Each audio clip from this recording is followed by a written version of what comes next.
I've come here to Berlin to see the Neues Museum and to discover their vast ancient Egyptian collection.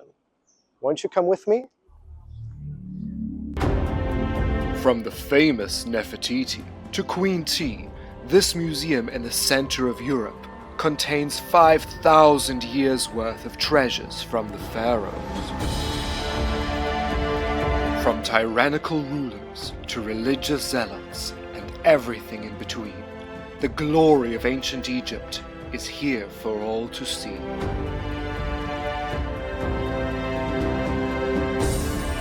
However, many would say that these treasures are ill-gotten gains and spoils of war. It wasn't too long ago that these artifacts faced near annihilation.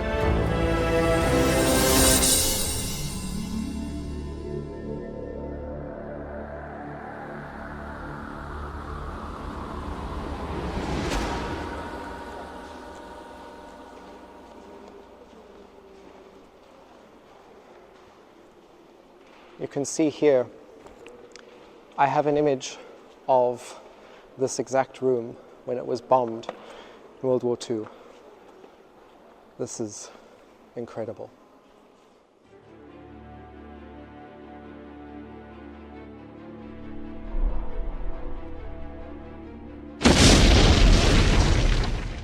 In 1945, Hitler's Nazi troops attacked Berlin. The museum staff hurriedly prepared for the worst and relocated many of their masterpieces.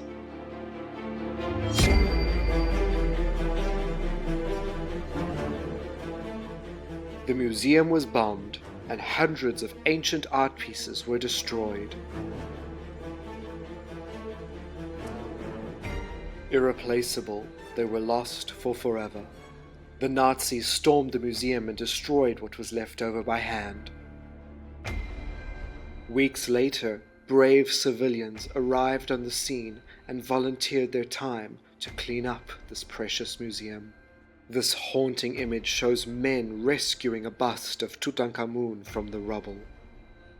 A sanctuary for art became the worst place on earth. Yet many things have changed, and today Berlin stands high after its fall.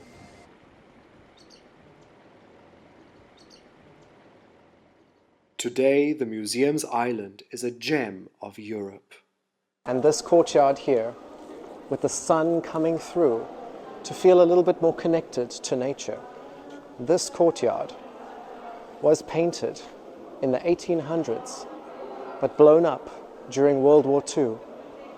And there's something quite beautiful and very sad about this room. It's almost a monument to the war, to all the wars of ancient Egypt, of Germany, of the world, because they've left this room untouched. Where the paint has chipped off, they've left it. There's still bullet marks in some of the pieces, the Egyptian pieces. It's very, very touching to see.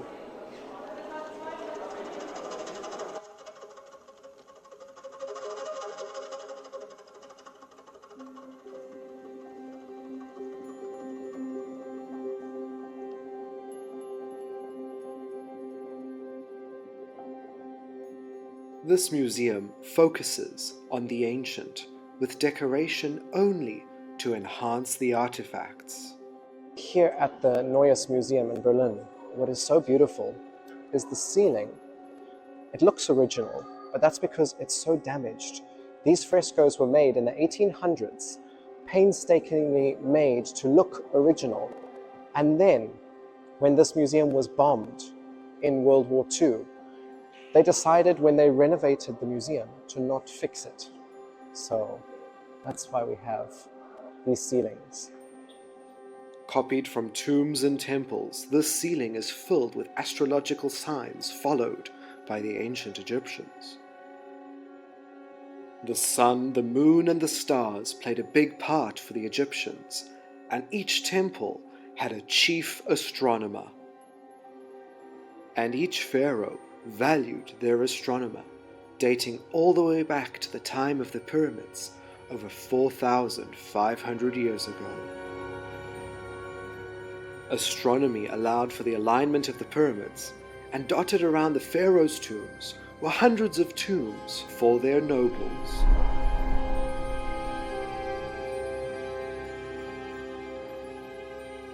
"4,500 years later, some of these tombs can now be marveled at in Berlin. This tomb belonged to two men, one the mayor of Memphis, and the other the overseer of the mortuary temple of the pharaoh. Mehen and Nefertiti, they were nobles that lived during the time of Pharaoh Khufu during the 4th dynasty while the Great Pyramid was being built. Here we see Nefertiti holding the staff to show that he's a nobleman in full color. And as we go down, we see Nefertiti with his hand up, showing that he can write. He's about to start writing something on a wall. And up here is his boss's name, Khufu, the owner of the Great Pyramid. And this entire mastaba was taken from Giza and brought here to Berlin. Khufu had many of his loyal followers buried close by around his pyramid. This is Merib, the commander of the troops during Pharaoh Khufu's reign. We see Merib here as he's entering his tomb, his name written here, Merib, with the heart scarab as his name ending with the B. And here we can see Khufu's cartouche, Ka-U-Fu. It's just incredible to think that this is from the time of the Great Pyramid. That's around 4,300 years old. It is absolutely mind-blowing. In the doorway we see a family scene of Merib, his son, daughter, and his wife welcoming the body into the tomb. And here is Merib, the commander of the troops for Pharaoh Khufu, and his beautiful wife, dressed in the traditional 4th dynasty dress with the breasts exposed and a high-waisted skirt. I wonder how they brought this all the way from Giza to Berlin. The 4th dynasty was one of the highest points. However, after the death of Khufu, many family quarrels would cause many issues, including the end of a dynasty. The 5th dynasty consisted of 9 pharaohs ruling for over 150 years. These pharaohs continued the tradition of building pyramids for their afterlife. Egypt was not much of a desert land as it is today. 4,500 years ago, it was more of a savanna landscape filled with antelope and wild animals. Still, the everyday people lived along the strip of fertile soil along the Nile.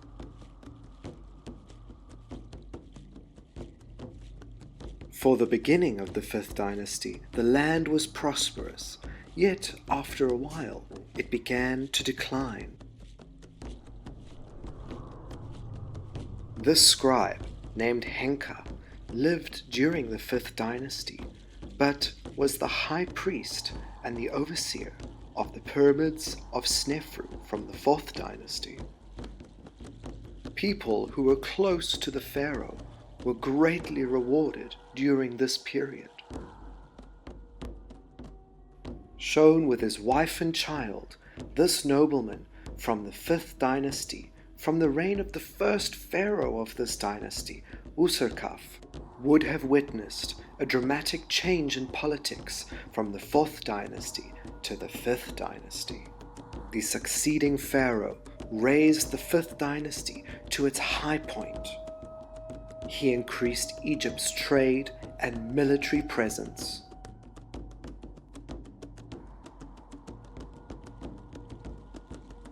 Pharaoh Sahura, the king that would lead expeditions into Punt, Assyria, Byblos, and Libya, deified in his pyramid at Abu Sir. Taken from the pyramid temple for King Sahura, this amazing scene shows very interesting gods that we don't usually see depicted in this kind of form. We have the god Geb, the god of the earth, and he's shown here with a full beard and the two feathers of Amun. And before Geb, we have this rather strange-looking creature. He is the god of chaos and disorder and destruction. His name is Set. And above, we can see that these two gods are helping Pharaoh Sahura in the 5th dynasty to capture his enemies.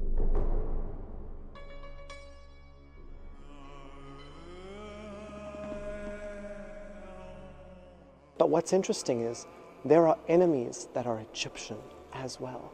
You can see very clearly Egyptian, and a man from Libya shown with a uraeus on his forehead. These are all very close countries, and there would have been a cross connection of cultures throughout many millennia. So it is very possible that these might not be Egyptian enemies, they might be foreign enemies imitating the Egyptians. After Sahura's rule, we see the country suffering from an immense drought. The Egyptian way of life was under threat, with increasing pressure from neighboring countries. The penultimate ruler of the 5th dynasty, Djed-Ka-Ra, his skeleton was found inside his pyramid. He reformed Egypt's political standing and mentioned for the first time Nubia, which he conquered to the south.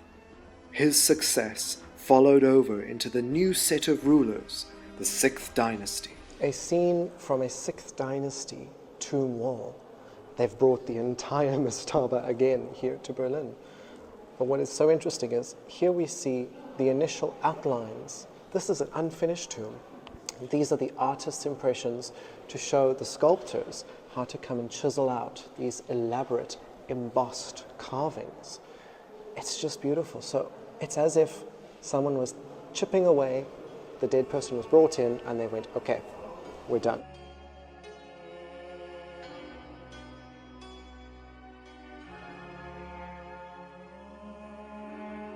During the 6th dynasty, the leaving of food and goods offerings became more important. For those like this nobleman who could afford it, they could have real offerings placed in the tomb, but as a backup, many times on the walls they had offerings carved for eternity. A false door was often placed inside a separate room in the tomb, which allowed for the family of the deceased to come in and leave offerings, and the spirit of the deceased to come in and out to receive them. Nearing the end of this dynasty, a king who lived into his 90s, named Pepi II, rose to power. But his age and length of rule would bring about many problems within the kingdom. This is a beautiful vase painted with the famous Egyptian blue from the time of King Pepi II, Ka Nefera, his name is on here. But what I'm very interested in is this strange-looking wooden piece. It's been eaten by termites and very badly damaged, but it would have been a massive representation of a falcon covered in these beautiful blue faience tiles decorated to look like feathers.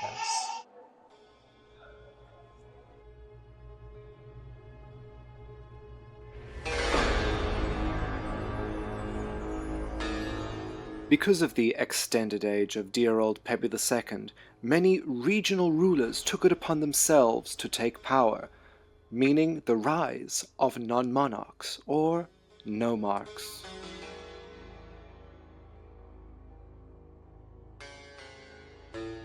Of course, when the country's economy went down, so did its belief in funerary offerings.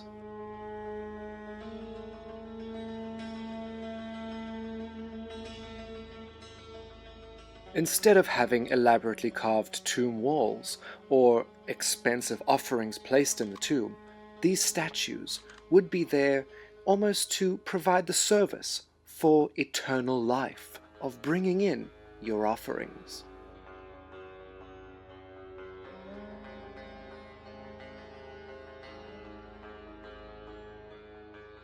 The country was divided within several ruling regions. Up and down the land, each man thinking he was more powerful than the next.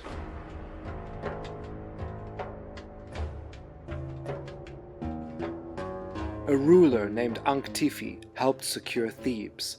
Following him, a man named Montuhotep came along and reunited Upper and Lower Egypt, starting the Middle Kingdom.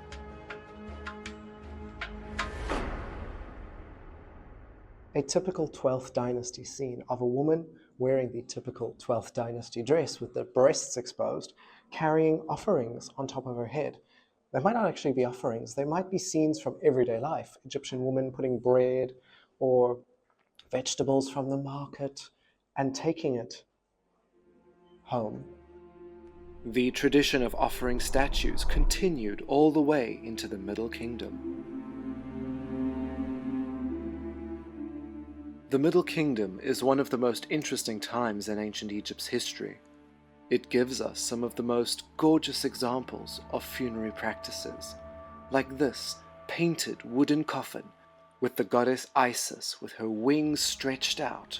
What's sad is, this is a coffin for a child. Rulers may have changed, but mortality had not. And yet again, more of a tomb from the Old Kingdom, here in Berlin, with his false wall, well, his false door, with the deceased person coming out to greet the offerings arriving from his family. The ancients were not oblivious to the fact that also the family would be deceased at some point in the future. Therefore, they had many of the family members depicted in their tomb. This was a practice going all the way back to the Old Kingdom, almost like the mysterious reserve heads, which were probably a backup for the deceased in case their body was lost.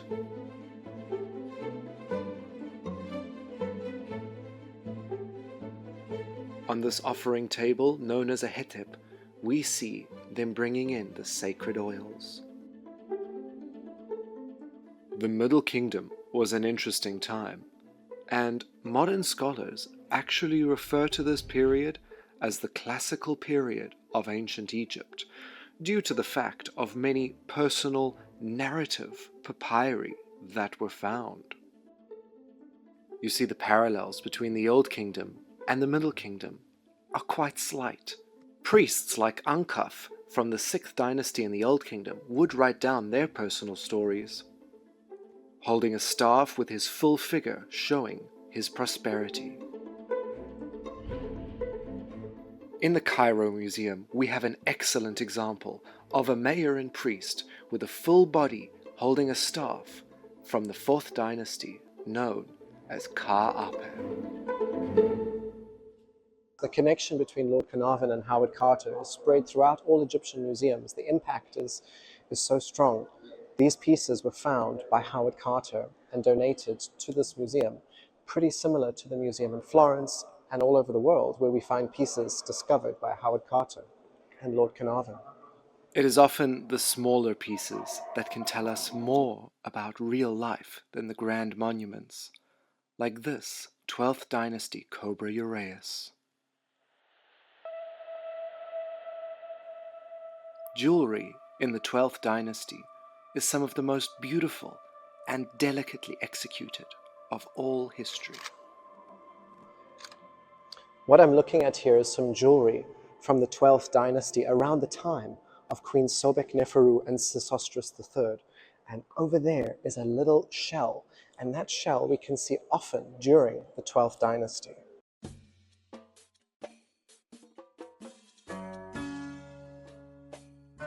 The 12th dynasty saw large amounts of gold flooding into Egypt since the pharaohs invaded Nubia and started more trade routes to the south.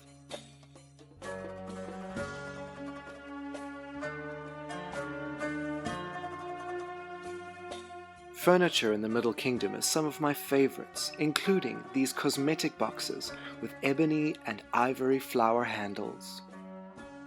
Cosmetics have always played a large part in Egyptian history, and they come in a variety of shapes, sizes, and forms, just like today. And accessories were not just for men or for women. Eyeliner was worn by everybody, as was jewelry. This Middle Kingdom pectoral necklace, worn in everyday life, was then placed on the mummy with a scarab in the center representing their heart. This time in history provided us with so much drama, fantastic pharaohs, and tyrannical rulers.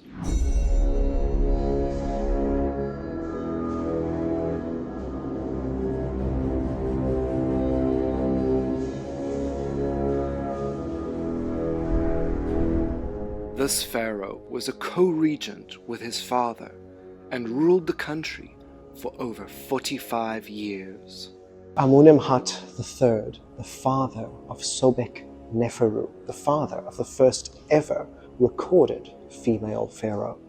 And he's so beautiful. He's done in this 12th dynasty style. And you can see he's got those frown lines, pretty similar to Sesostris III. Amenemhat III saw the Middle Kingdom reach its zenith. Unlike his father, he ruled Egypt relatively peacefully.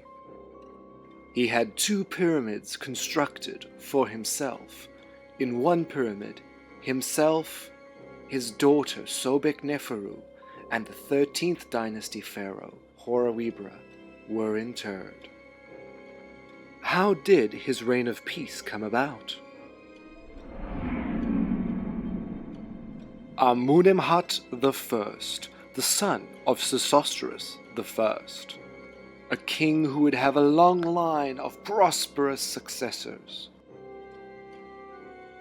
Sesostris I pushed Egypt's borders to the north and the south, invading Nubia twice and Canaan on occasion. It's from Sesostris I that we get the tale of Sinuhe. The scribe wrote that Sesostris had to be brought back to Egypt during an invasion in Libya after his father Amenemhat I had been assassinated. Strong militaristic rulers would follow, such as Amenemhat II and Sesostris II, leading up to the grand ruler of the 12th dynasty, Sesostris III. This ruthless warrior is often shown with a displeased look on his face. Probably considered the most powerful pharaoh of the 12th dynasty, Sesostris III expanded Egypt's borders and kept the enemies at bay by building forts up and down the land. A tale by the Greek Herodotus lists Sesostris as the pharaoh that conquered all the way up to Romania, setting the boundaries and leading the way for Amenemhat III. This statue has been changed many times over its lifetime, probably created first by Sesostris, then adapted to Amenemhat III. And even on the side, we have the names of Ramses II and his son, the 13th son, Merenptah. This dynasty is probably considered the classical period, since we get to hear the voices of the everyday people. The 12th dynasty saw a rise in power for nobles and people that served the pharaoh. It was not uncommon for noble families during the 12th dynasty to have butlers, as many similar butler statues have been found. He asks for offering of bread, beer, and fowl on the side of his statue. Sobek Nihotep is his name.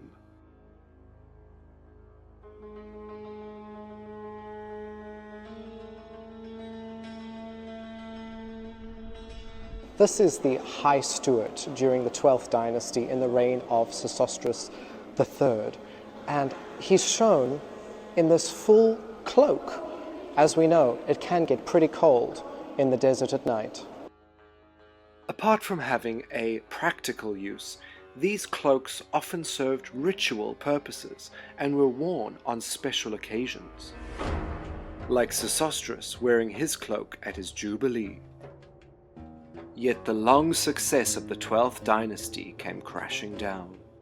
The men and women of ancient Egypt, who were going about their lives as anyone would today, were now faced with the second intermediate period. A female pharaoh known as Sobek Neferu was the last pharaoh of the 12th dynasty. Having no heirs upon her death, there became a power struggle. The 13th dynasty was formed, creating a list of short-lived rulers. Seeing the lack of power in Egypt, the Hyksos from the north invaded and separated the country again. On his knees, holding out 2 offering jars, is Pharaoh Sobek Hotep, one of over 30 pharaohs during the 13th dynasty. The country was divided and rulers changed frequently for almost 200 years. These are some of the original frescoes from the 1800s, and they've designed these pillars to look like you're inside an Egyptian tomb. And what's amazing, you have the red desert, the sand, and then the black silt of the Nile. And usually a figure would be shown on top of here. And it's beautiful because it sort of looks very authentic.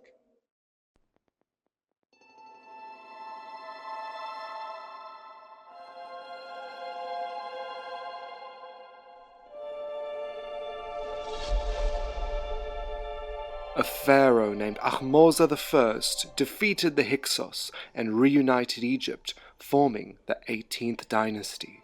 His son, Amenhotep I, became the second pharaoh of the 18th dynasty, and he expanded Egypt's borders beyond Nubia into Kush and maintained the policies with Libya. Beautiful scene of Pharaoh Amenhotep I. This is one of the only times we see the Egyptians mixing colors to get some sort of skin pigmentation, rather than the plain red and yellow that is always depicted. He's shown with a beautiful pleated shirt. Amenhotep I developed the religion and gave us the current version of the Book of the Dead, which would have been used for millennia after his death. He is seen here in such fine dress, as the people saw him as a hero, as a god, as he was the son of the man that liberated Egypt from the foreigners.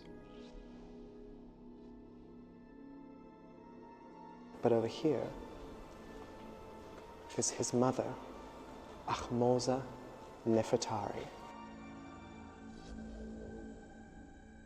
For a short time, she ruled as co-regent with her son. Now, she's shown with completely black skin. And this has caused a lot of controversy recently. A lot of Egyptologists think that this skin color means that she is Nubian, but a lot of Egyptologists say it's a representation that she has been deified, that she has been mummified. She's become one with Osiris, who's also sometimes shown with black skin to show rebirth. But she's absolutely beautiful, not to be confused with Nefertari Meret Mut, the wife of Ramses II. Ahmose Nefertari and her son, Amenhotep I, founded the village of Deir el-Medina, and because she was the wife of the man that liberated Egypt and the mother of the next pharaoh, she was deified, and therefore her son was deified as well. The worship of these two royals spread for hundreds of years, and even Ramses II is credited with many stelae dedicated to Amenhotep I. These two royals were worshipped at Deir el-Medina. They founded a village hidden away from the public, where the workmen who built the tombs in the Valley of the Kings would live with their families, and 3 times a year a special festival was held to honor them.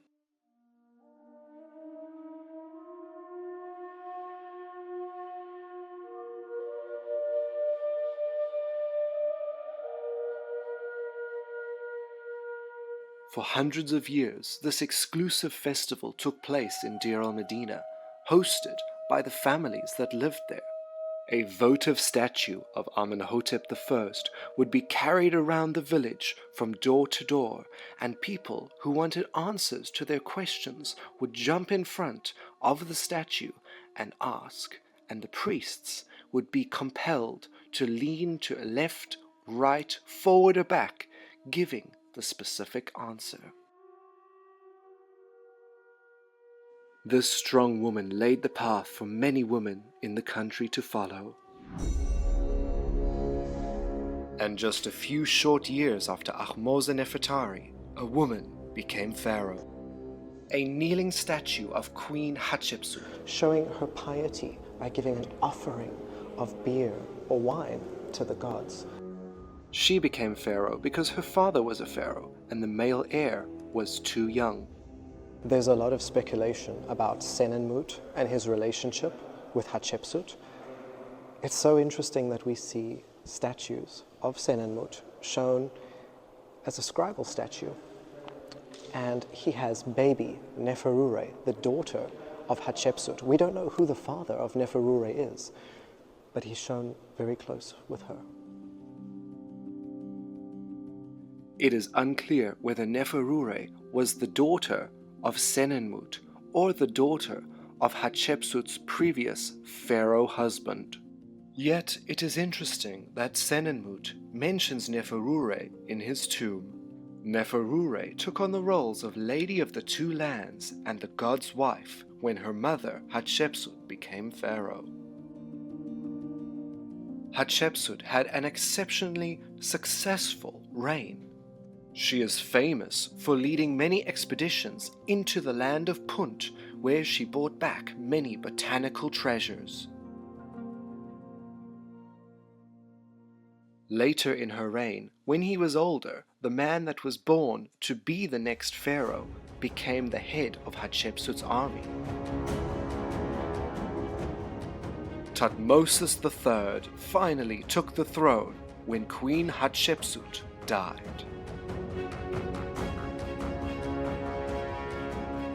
In his time, Thutmosis III expanded Egypt's empire to the largest it had ever seen. Having many years to train in the army while his stepmother ruled the country, Thutmosis III became one of Egypt's most fearsome fighters. I've just seen something I've been waiting so long to see. She's here. Queen Tiye, the wife of Amenhotep III. I'm taking her home with me. You know, my friend Diane, she's always asked me this question. If you go to a museum, have a look around and think, if this museum was on fire, what piece would I want to save? I know a lot of you might think Nefertiti in this museum, but for me, it's Queen Tiye.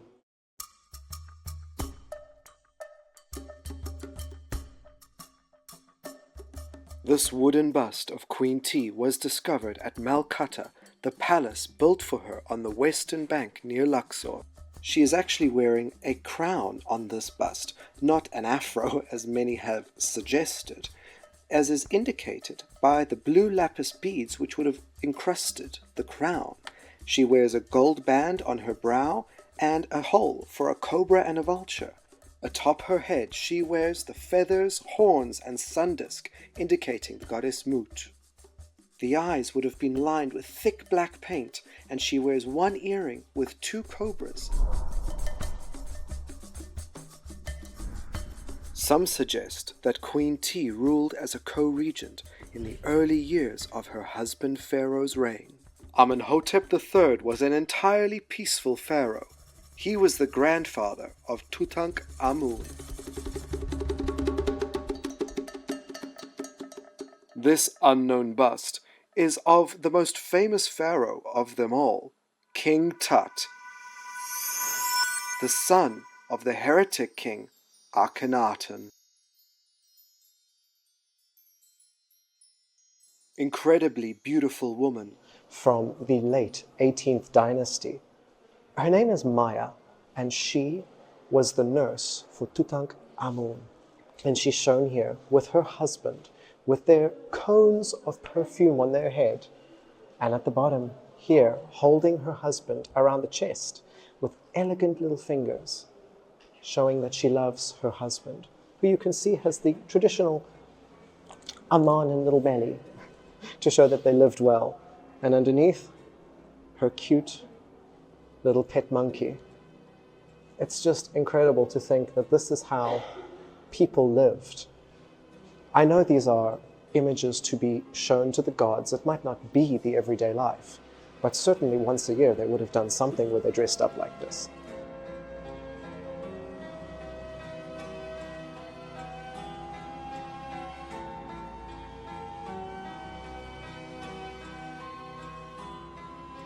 The rich nobles during the late 18th dynasty in the reign of Tutankhamun were treated like kings, but nowhere near on the scale as the next 19th dynasty, the Ramessides.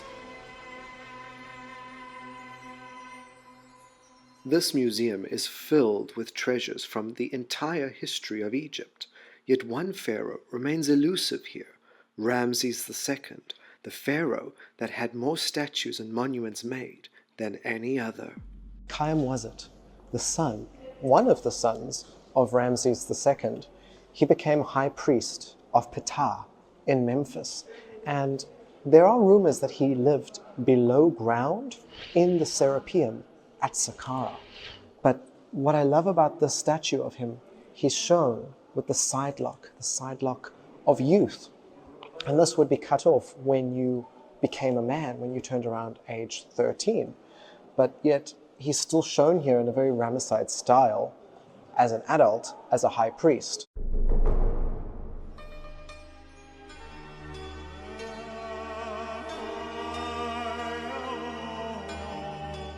Family became of the utmost importance during Ramses II's reign. As the statue suggests, we see a man and his 2 wives with their 3 children presented before them. Generally, monogamy was practiced in ancient Egypt, apart from the pharaoh who was allowed many wives. But in this case, and in a few special cases, we see men with 2 wives. However, the woman remained in charge of the family.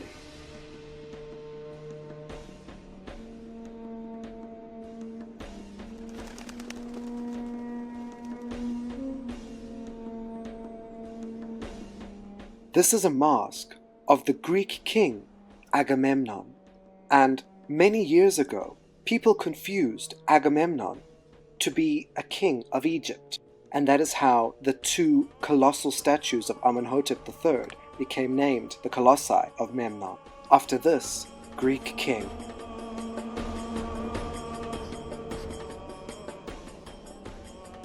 Egypt was a possible jewel in the crown for all neighboring countries. It was invaded by the Assyrians. The Nubians chased the Assyrians out, as we see 2 Nubian men here depicted as Egyptians. However, the Assyrians chased the Nubians back out, and then the native Egyptians took back control, forming the 26th dynasty. This is a beautiful green stone head of Pharaoh Amasis II, because he was named Amasis probably about 1,000 years after the first pharaoh, Amasis. Amasis being the Greek version of his name. In ancient Egyptian, his name is Ahmose. However, Amasis is a bit less confusing. Amasis was able to foil the invasion of Egypt from the Babylonians, and Egypt, having good ties with Greece, was even increased during his reign, as he contributed 1,000 talents of gold to rebuild the Temple of Delphi in Greece.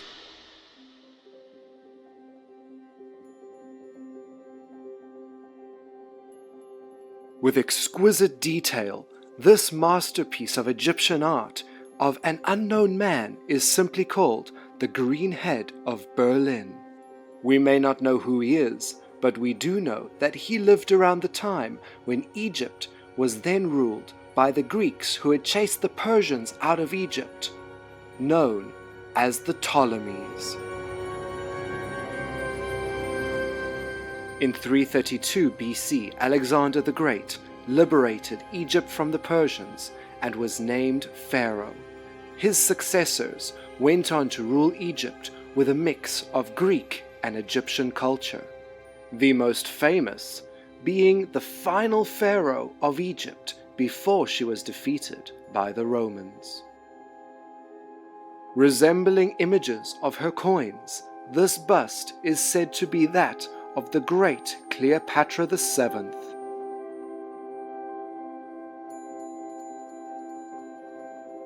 Shortly after the death of Cleopatra, during the Roman rule, settlements out in the oases of Egypt continued their mummification practices.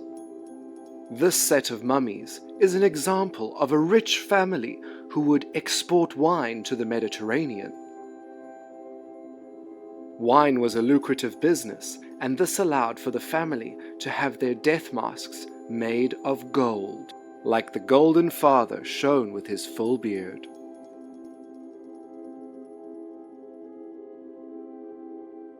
The people living in Egypt at this time had a mix of Egyptian, Greek, and Roman funerary customs, exemplified in these lifelike clay death masks made to resemble the deceased.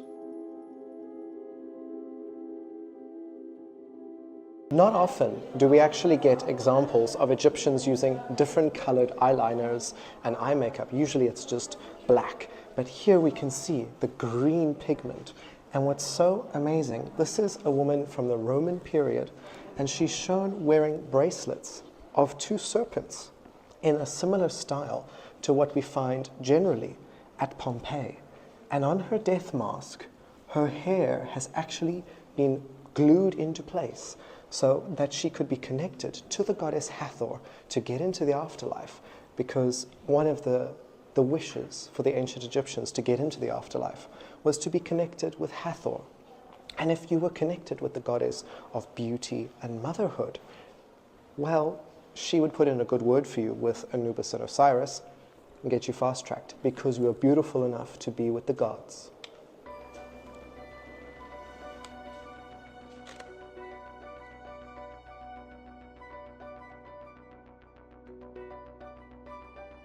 The goddess Hathor was one of the most important deities since the beginning of Egyptian history.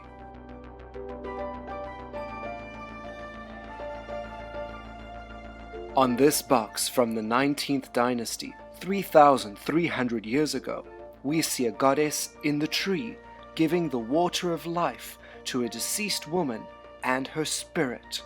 Often, the tree goddess was associated with Hathor. In this time, Hathor was often shown as a cow on the hill of Deir el-Medina. In the 19th dynasty, Hathor was referred to as the Lady of the West being the realm of the dead. The father of Ramses II, Egypt's greatest pharaoh, is shown here before Osiris, the god of the afterlife.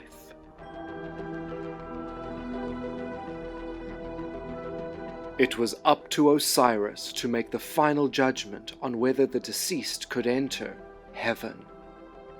Luckily for a pharaoh, once he had died, he became one with Osiris and was often depicted as the god of the afterlife himself.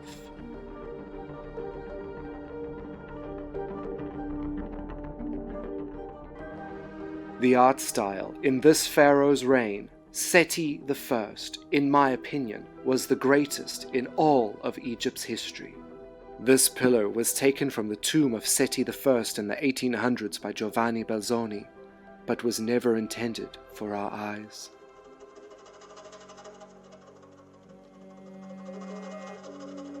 During the 19th dynasty, especially at Deir el-Medina, we have funerary chapels which were intended to be entered by the deceased's family to come and pay tribute to their ancestors.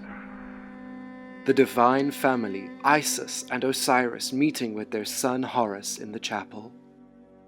On the main wall of the chapel, we see the wife of the deceased kneeling before him, and a high priest, his son, giving him an offering. The deceased needed to be pious towards Osiris, and here we see the man and his wife kneeling before the god.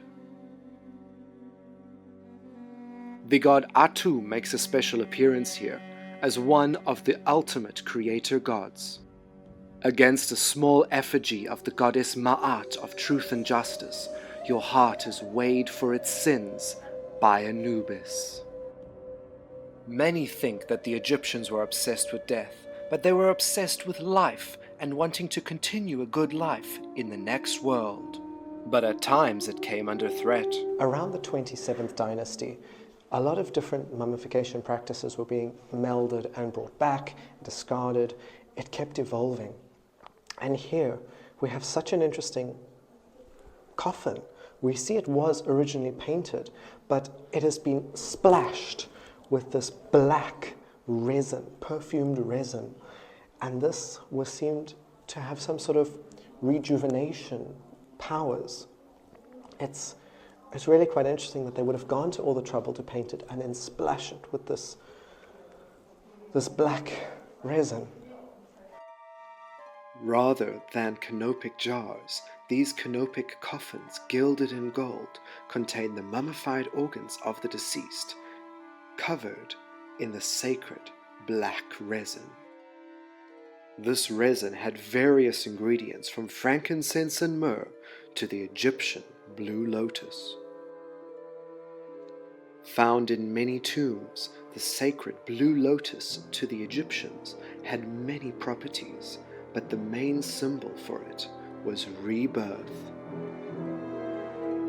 1,000 years after Pharaoh Pepi II, 3,000 years to us, the glory of the afterlife was under threat.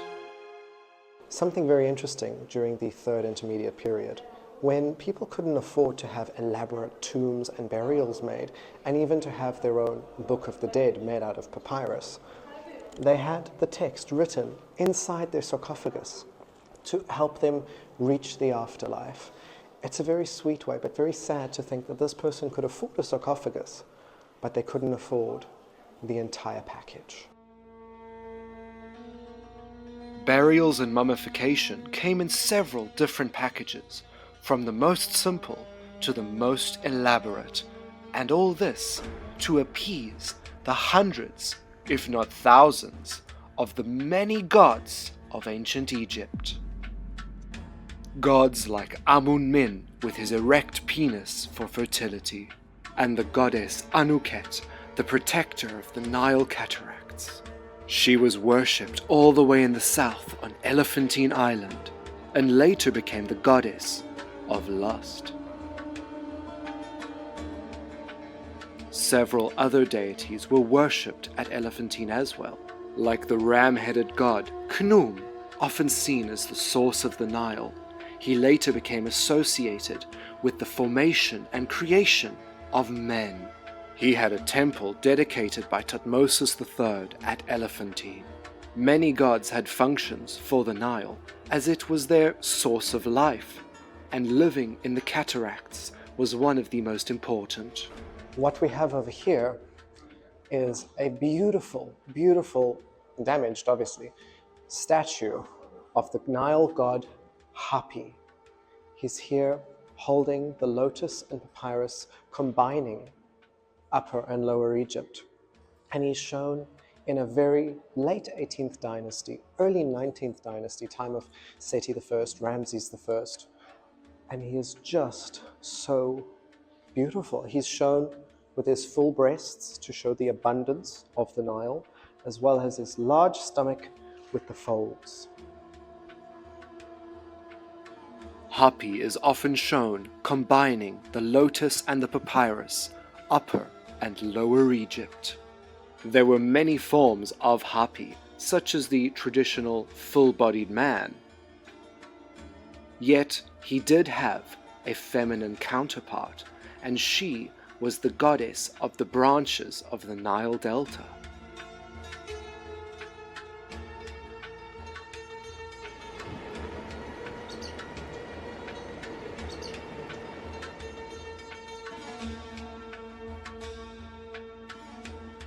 Back in Berlin, I'm going to take you to meet this museum's most famous family.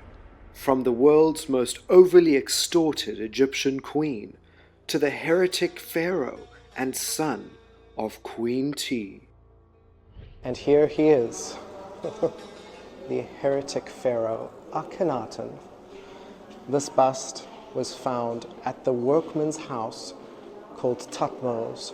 The man who created the bust of Nefertiti, he created a second version of that bust, but for the husband, for the pharaoh Akhenaten. Unfortunately, it's completely damaged, unlike the pretty much intact image that we have of Nefertiti. But this is one of the most lifelike images we will have of this pharaoh. This strange-looking man revolutionized religion and the representation of the royal family to the public. Straying away from the idealized image that all Egyptians desired, Akhenaten went for a new, more realistic art representation.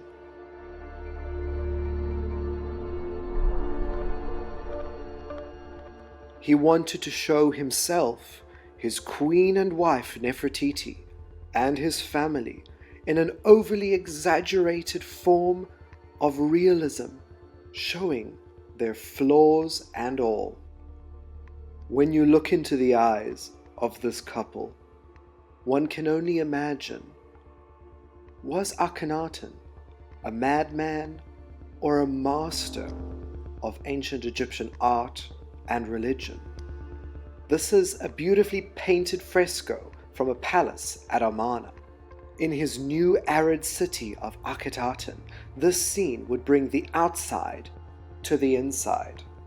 This new style, showing movement and life rather than rigid Egyptian tones, was believed to have been taught directly from Akhenaten. Many scenes from this city show unprecedented everyday life. A family stealer from the 18th dynasty under Amenhotep IV, later who changed his name to Akhenaten. And we see a man shown with a full beard and his son and his wife sitting enjoying the day, and he's drinking beer out of a jar, and he's drinking the beer with a straw that has a bend in it with a filter.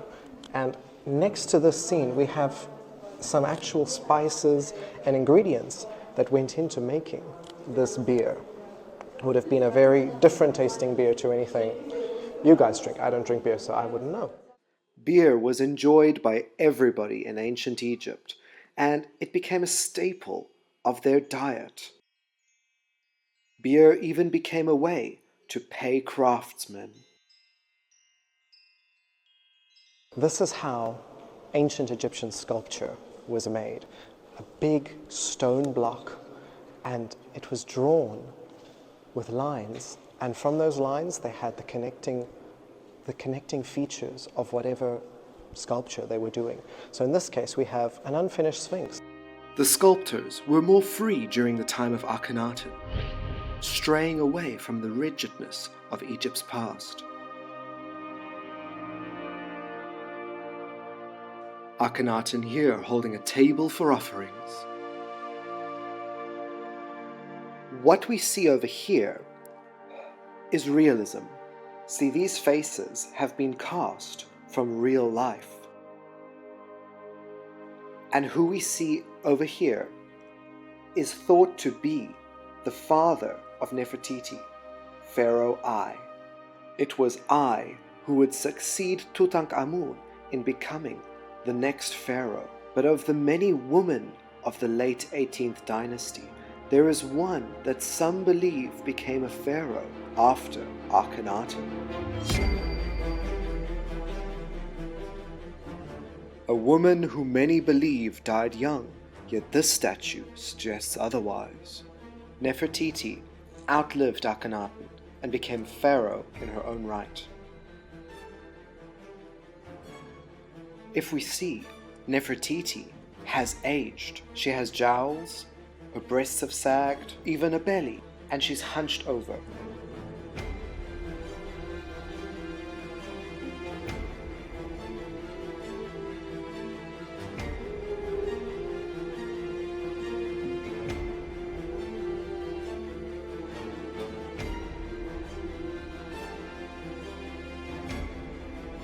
The line of succession after Akhenaten is very muddled, yet many believe Nefertiti outlived him and renamed herself as Pharaoh Nefernuaten or Smenkara. And in this courtyard, we have the sun coming through on the statues as Akhenaten and Nefertiti would have intended.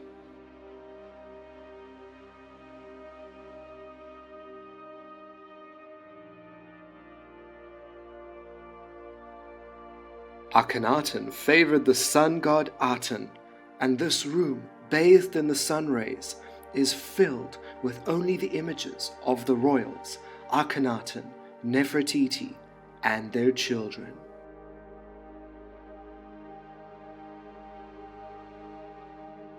What we see is a draft statue of Queen Nefertiti. We know it's a draft statue because of these lines on the bust. Similar to cosmetic surgery, they marked on this statue what they wanted to improve, but this statue shows us what she really looked like. She looks more natural. The lines on the jowls and the cheeks show us where Nefertiti wanted to be more defined. Who knows, maybe she wanted to add them in, because Nefertiti actually looked like this. Whether she wanted smoothing or defining, Nefertiti remains an icon.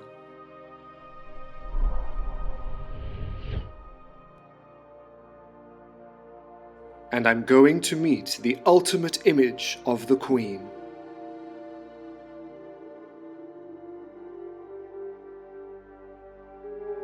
She was discovered on the 6th of December 1912, but investigating this statue closer in the museum leaves me indifferent with an uneasy feeling, for you see, many suggest she's not real. There is a real bust of Nefertiti that was displayed in the house of a Nazi for many years before being displayed in the museum. But that all changed in 1945.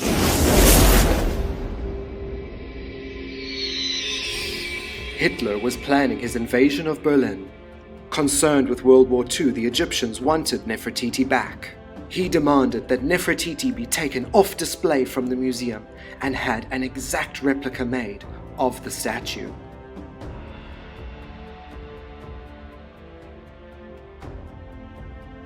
He then ordered that the replica and the original be taken to a bunker in Carinthia where they would be protected from the war. However, this led to confusion as the replica was placed in box 29 and the real in box 34. We do not know which box was brought up from the bunker, and therefore, when we look into the eye of Nefertiti, we might be looking into a fake.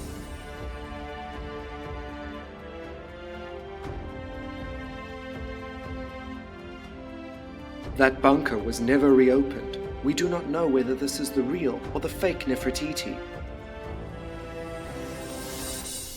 But this leaves me with a question. Will the Germans ever return the real Nefertiti back to Egypt? And there we have it.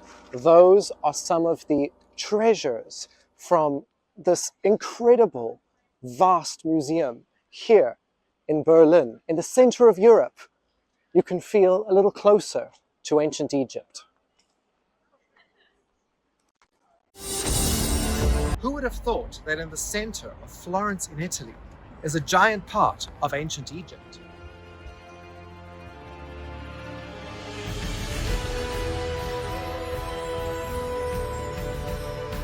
For centuries, thousands of Egyptian artifacts have been scattered throughout the world, in some of Europe's best museums and private collections.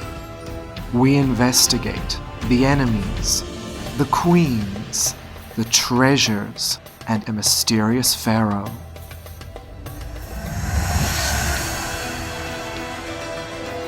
Priceless treasures from explorers and treasure hunters in the city that drew the men who discovered Tutankhamun together. Come with to see the forgotten treasures of Egypt.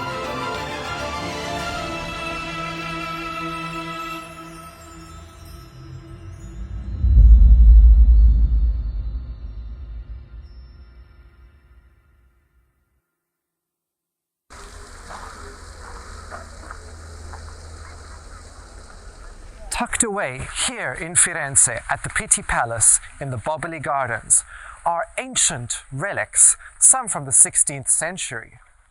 But come on, the 16th century was just like the other day. I'm more interested in 3,300-year-old objects.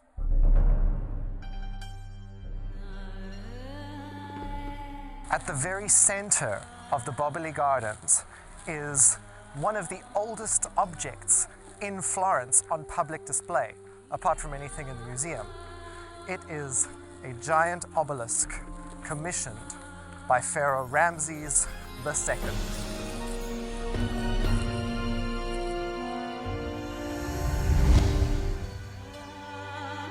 This obelisk hails from a set of twin obelisks from Heliopolis, now near modern-day Cairo.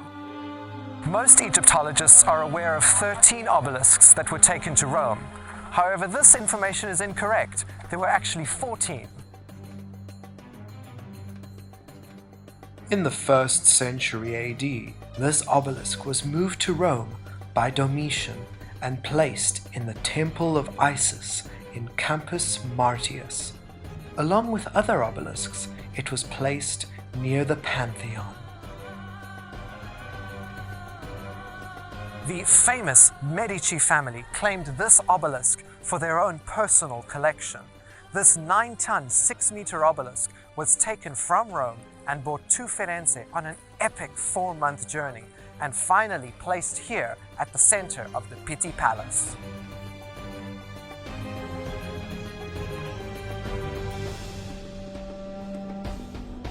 Adorned by a modern brass orb. This is a very unique obelisk because at the very pinnacle is the sacred scarab beetle holding up the sun. I'm very fortunate that I can read and understand the glyphs on this obelisk, and what we have is a very special name for the king, his Horus name. This name is indicated by a golden falcon wearing the crowns of Upper and Lower Egypt above a temple containing the pharaoh's name. Here Ramses is called the Strong Bull, followed by his throne name, Usir Maedra Setapenra, the son of the sun, his birth name, Ramses, the house of Osiris, the one that pleases Ra and the god's body. Ramses, beloved of Amun and Ra, lord of the city Inu. The other side lists his throne name as well as titles, including the Lord of many lands, the one who has overcome his enemies, the one who pleases Atum, the son of the sun, Ramses II, ruler of Upper and Lower Egypt, the justice of the strong bull, topped again by the symbol of the rising sun. The obelisk was connected to the sun god Ra and would catch the first rays of light from the rising sun every morning. Ramses II commissioned the largest number of these monolithic structures hewn from red granite in Aswan. Apart from this treasure from my favorite pharaoh, Florence has many more amazing secrets from ancient Egypt that I want to show to you.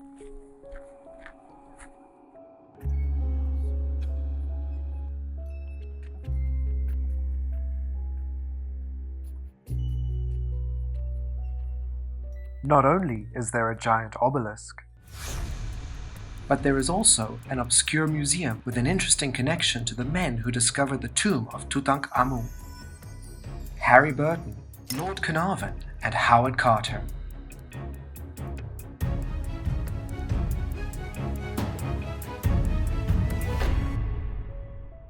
We do Egyptology because we love sharing stories from the ancient world. So it upsets me so much when an organization, such as a museum, does not want to take part in a documentary which is ultimately going to help promote their museum and promote the importance of history towards the general public. I see museums exploiting these ancient artifacts in a disrespectful manner, whether it be by having music videos being shot there. We saw this at the museum in Turin, where we had Mahmoud, an Italian singer, performing in front of sacred statues. In my opinion, distasteful. We see Beyonce sneaking cameras into museums to shoot music videos. We even see the Great Pyramid of Giza being used on a BBC show, lit up with thousands of candles inside the burial chamber. How does this help the story of history when all we're doing is dumbing it down? It is a museum's duty to help promote their pieces and their artifacts while keeping those artifacts safe. And by letting someone come in with a camera, obviously not using a flash or lights or things like that, letting them come in and showcase these pieces will help spread the word. And in this day and age where everything's all virtual and TikTok and things like that, I think it is so important that we get back to showing people how important history is. I don't see any difference between a vlog and my documentaries. The only difference is I might put more time in and more effort into the production. Now, because I am so passionate about telling you, the viewer, stories about ancient Egypt and sharing knowledge of the ancient world, I'm going undercover to show you some of the most amazing treasures held here in Florence at the Museo Archeologico.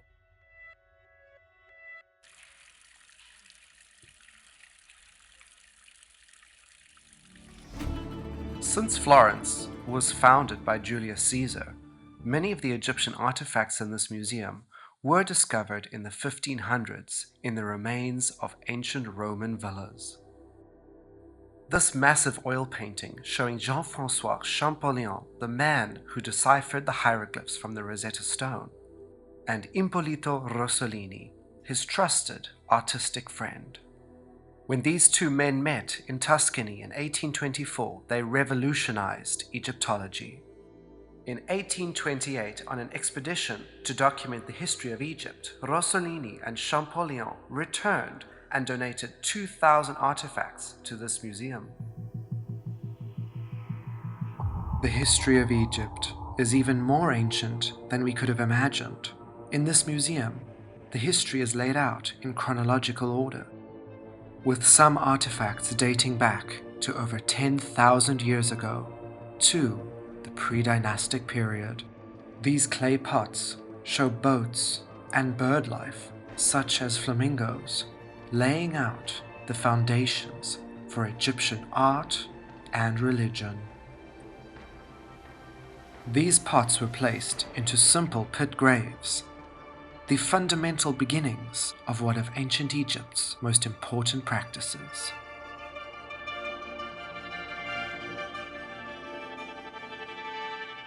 Ancient Egyptian grave offerings have been around since the pre-dynastic period, since the next life was pretty much like this life, only better. The complex system of offerings began to evolve after time. Early offerings in sandy pit graves were simply placed inside clay pots. When mud brick tombs began to appear, more elaborate offerings for the dead were found. This beautiful wooden statue of a woman delicately decorated with flowers on her blue necklace and her short haircut shows her in everyday life making beer. Such statues from the 5th dynasty would enact the function that they are performing in the afterlife for eternity. For those who could not afford tomb wall inscriptions, these figurines served the same spiritual and functional purpose. Shown here, grinding grain down to make flour in order to bake bread was so fundamental to the ancient Egyptians that almost everybody wanted to be buried with thousands of loaves of bread. This was much easier than actually filling your tomb with bread. From the 11th dynasty onwards, they realized that it wasn't enough just to have food offerings to eat. You had to be able to get around in the afterlife. And furthermore, you had to actually get to the afterlife. The spiritual journey to enter heaven was taken by boat. Miniature sailboats with oars and rowers would serve this purpose for the spirit of the deceased. A practice that shifted and morphed into a deeper spiritual meaning hundreds of years later. However, some who were of a more higher class and who were offered tombs on behalf of the pharaoh could have their offerings carved magically onto the walls rather than being left physical offerings, such as the vizier and the mayor of Memphis, Mary. His name written before him and appearing in the typical 5th dynasty costume. This fragment from his tomb shows that he received thousands of offerings, listed here thousands of beer, thousands of linen, thousands of beef, and thousands of geese, all to be taken to the afterlife. This beautiful wine cup, found in Amarna, probably was drunk out of by Pharaoh Akhenaten. It is in the shape of the sacred Egyptian flower, the blue lotus, a symbol that has been around for thousands of years. This woman from the Old Kingdom was the mother of the mayor of Memphis. She is shown sniffing a lotus flower. The ancient Egyptians believed that the scent of the lotus could open the mind. A small glyph of her son shows that he was the mayor. To them, the lotus flower had many meanings. Linked with sexual arousement, both men and women were often shown smelling the lotus. This perfumed flower was linked to the god of beauty and incense, named Nefertiti. An abundant number of harem women are shown wearing the lotus on their brow as a way to entice the pharaoh. Because Nefertiti emerged from the lotus, it became the symbol of rebirth and was depicted in almost every Egyptian tomb and temple.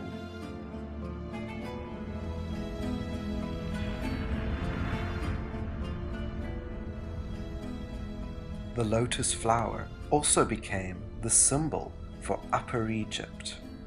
Its symbolism and purpose were vastly variable, and if you try to count how many scenes depict the lotus flower, you will be astounded. We know much about the ancient Egyptians because they chose to write down everything in a sacred script called, by the Greeks, hieroglyphs, which literally translates to sacred carvings. And their use went from the mundane everyday life to defining their religion.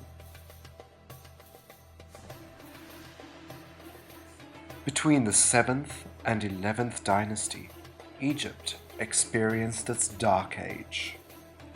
Today we call it the First Intermediate Period. Following the long reign of Pharaoh Pepi II, small independent nomarchs began to rise in power. Egypt was divided between smaller states, and so the art began to fail. A sad example is the Stela of Nofret.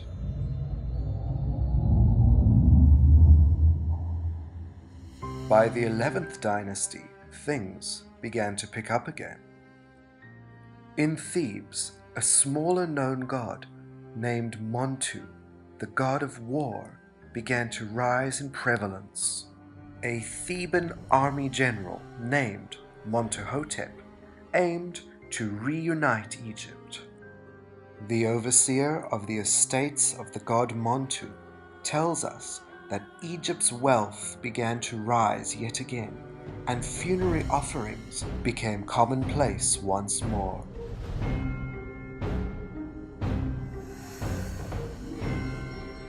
With Montuhotep becoming pharaoh and reuniting Egypt once more, the pouring out of funerary offerings became abundant. And this pharaoh revolutionized Egyptian literature and art.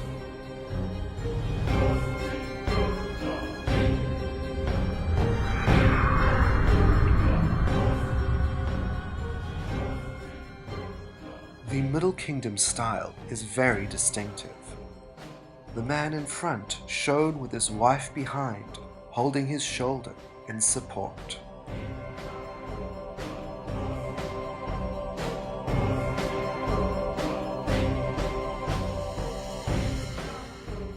And before them an offering of wine and bread is poured out. This couple who lived at Abydos are probably foreigners because of the different facial features, as well as both of their bodies being painted in a dark red color. Whereas in the Middle Kingdom, men were painted red and women were painted yellow. The 11th dynasty saw a resurgence in beauty, linking back to the 6th dynasty during the reign of Pharaoh Pepi and Merenre. These alabaster cups belonging to Merenre was quite a common drinking vessel during the Old Kingdom's 6th dynasty. Merenre started showing interest in Nubia in the south, leaving Egypt's borders to the north unprotected. A trend that continued from the 6th dynasty all the way to the 12th.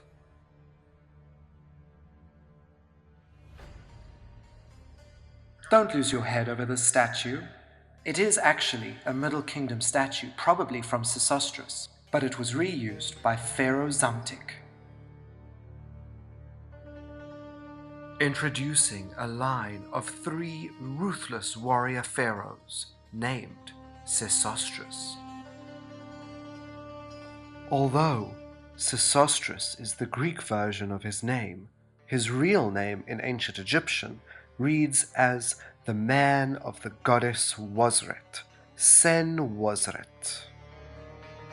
Sesostris I was indeed a mighty warrior, spreading Egypt's empire to Nubia, Libya, and creating political ties in the north.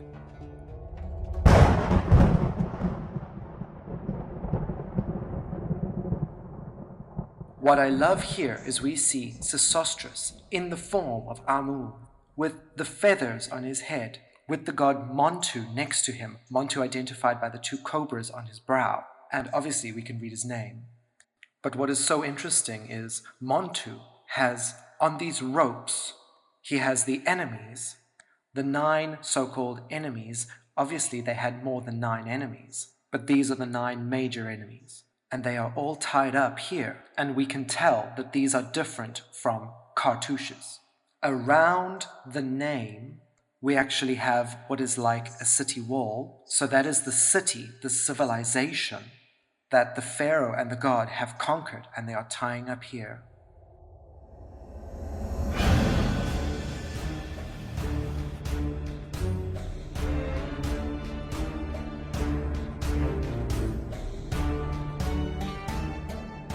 By the time of the rule of Sesostris II, a period of peace and prosperity spread throughout the land, with building and agricultural focuses in the Fayum Oasis and Sinai.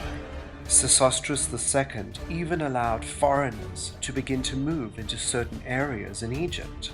This would have dire consequences by the time of his successor, the infamous tyrannical ruler Sesostris III.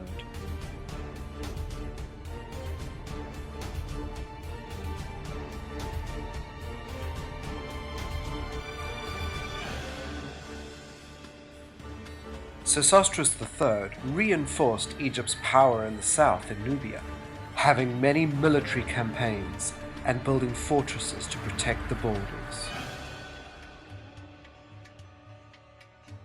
However, he began to allow smaller independent regional rulers to have their own say.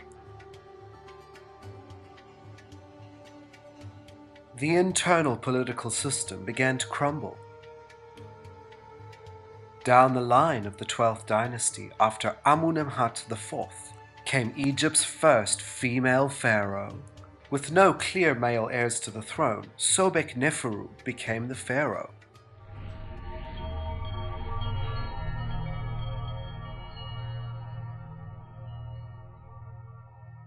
With her legacy ending the 12th dynasty, the invaders, the foreigners from the north, known as the Hyksos, took power over Egypt.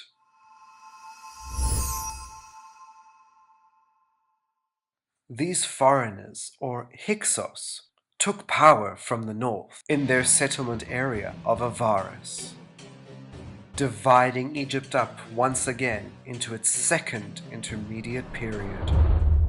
With several ruling states, north were the Hyksos, in the middle the rulers at Abydos and the Thebans. Even the Nubian Kushites to the south wanted power. The 13th dynasty saw the end of the Pyramid Age. By the 17th dynasty, burial practices became less important. Those who still wanted burial goods during the second intermediate period leave us with these unskilled, self-made carvings. Yet these invaders introduced the Egyptians to their most fantastic invention. An invention that would bring the Egyptians' battle tactics to a new level. The fast and flexible 4-spoke horse war chariot. This invention would ultimately lead the Egyptians to reclaiming their country. An independent Egyptian ruler began to fight back. War had broken out throughout Egypt. Seqenen-re-Tau, a local Theban ruler, raised up his army against the Hyksos invasion. However, dying brutally in battle, his son Ahmos took up arms and defeated the Hyksos, founding the 18th dynasty.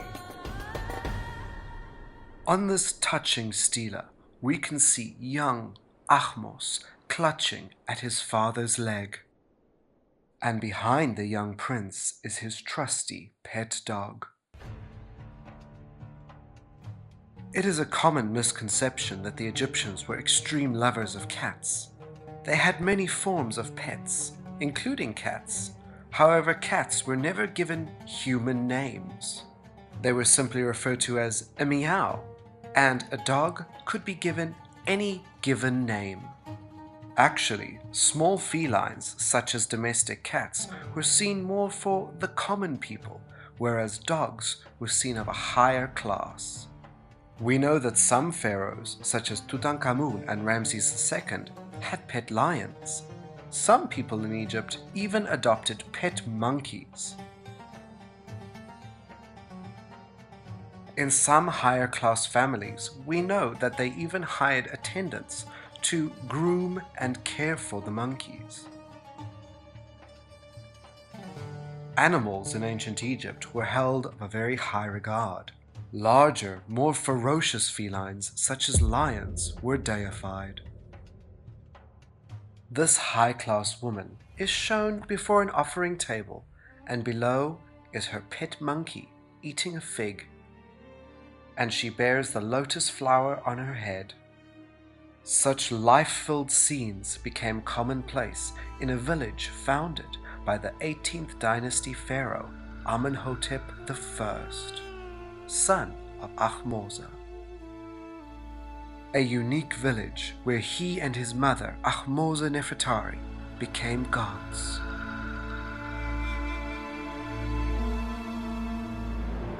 The village of Deir el-Medina was founded to house the workmen and their families who built the tombs for the royals on the western bank of the Nile. This unique place allows us an interesting look into their everyday lives. We might think of furniture as something modern, but here, in this display case, we have examples from Deir el-Medina with such amazing details that we think of as modern, such as window shutters. Here we have window shutters from 3,400 years ago, from the village that Amenhotep I founded, Deir el-Medina. We are incredibly lucky that much of the furniture from Deir el-Medina remains, from exquisite daybeds to the baskets that they would carry livestock in, to small objects like this fly swatter to provide a different kind of comfort, and the chair of a noble with the legs of a lion. The people of Deir el-Medina lived in relatively more comfortable situations than the general public, as they served the pharaoh and the royal family directly. Many of the pieces from Deir el-Medina were found by Champollion and Rossolini. However, some of the pieces were found by the founder of the Egyptian section of the Archaeological Museum, Ernesto Schiaparelli. He found many pieces that are familiar to us today, like dice, a tomb worker's satchel, and a delicate woman's handbag. Party life at Deir el-Medina was filled with the sounds of harps, flutes, lyres, and percussion.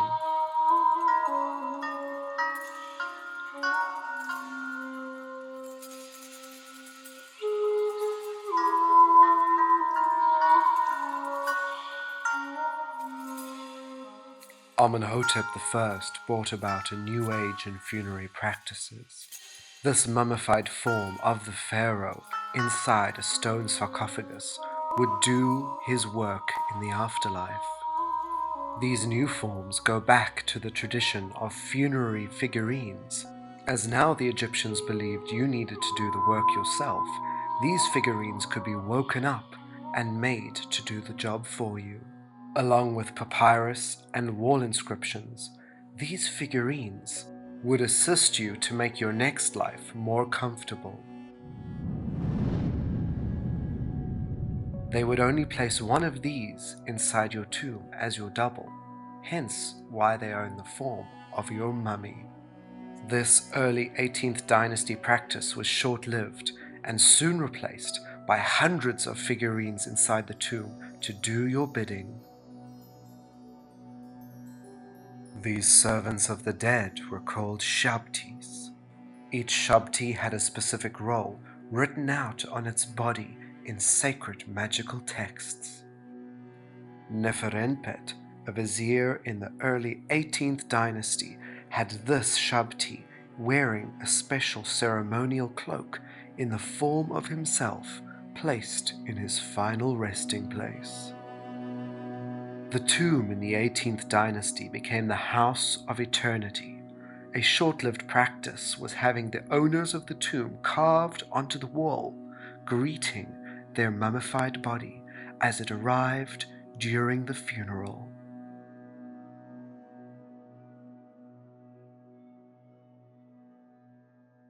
Home and tomb paintings became very elaborate around the reign of Thutmose III. This style could be seen due to an influx of people from other countries bringing tribute to Egypt. These pattern textiles from the foreigners had a big artistic influence. A tomb fragment from the time of Thutmose III shows a bald man with a full beard, very un-Egyptian. He is most likely from the land of Amuru. During this time, gifts flowed in from all around Egypt, as its empire had largely expanded.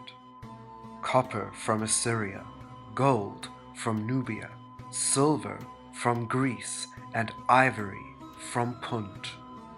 In tombs such as these, the differences between the cultures are very noticeable, yet the similarities shine through. A young Egyptian boy held by the arm, and a Nubian boy held in the same position by his father.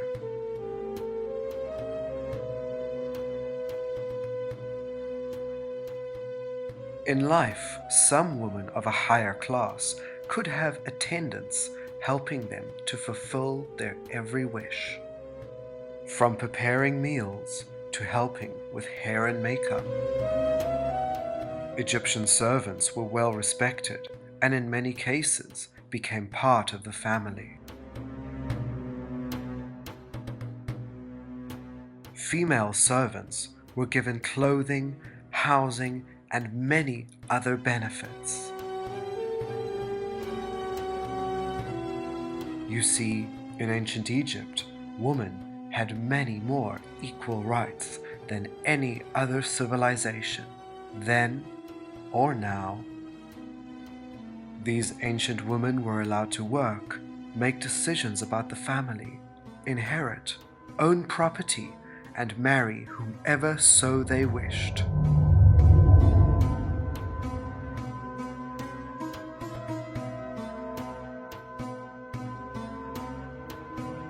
Monogamy was generally practiced by everyday people in Egypt, apart from the pharaoh who was allowed to have multiple wives.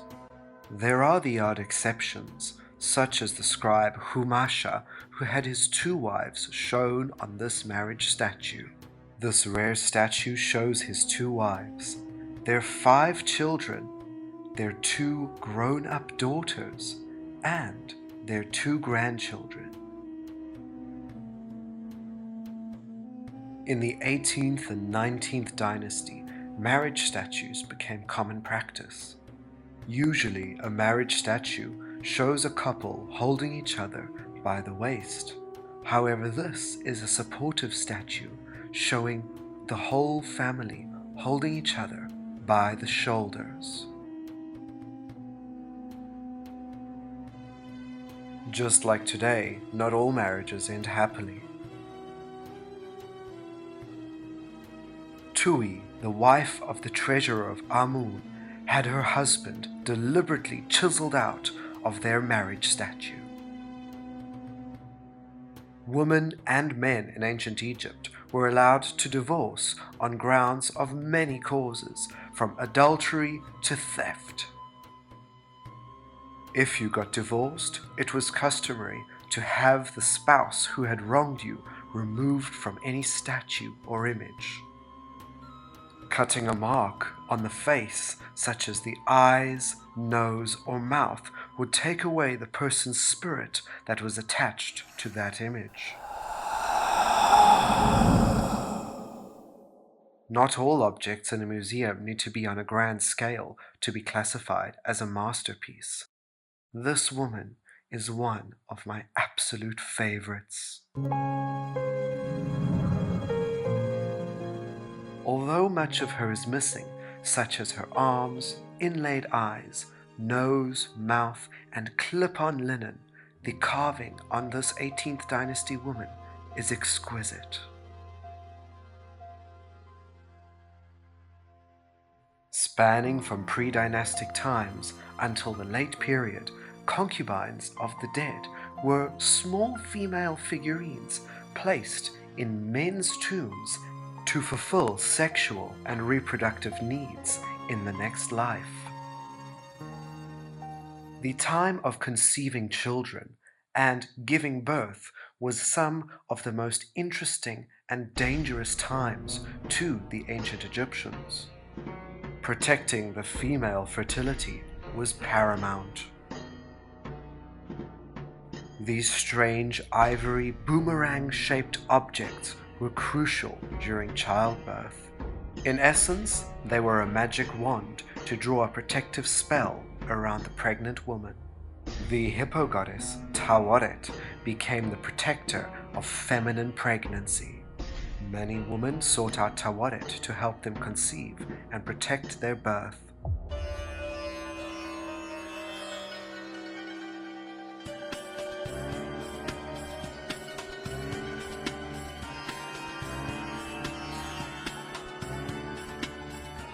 A blue faience hippo in the form of Tawaret, decorated with Nile plant life, is a reminder of the ferocious energy a female hippo uses to protect her young.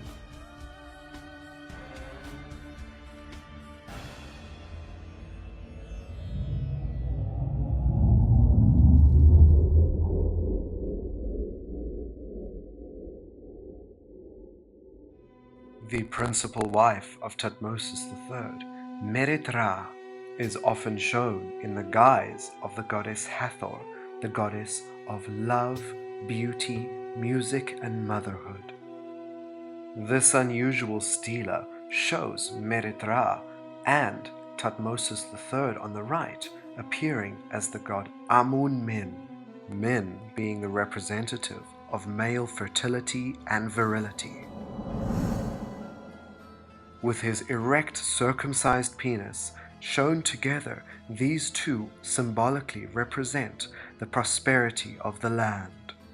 Under Thutmose III, Hathor gained a high prevalence.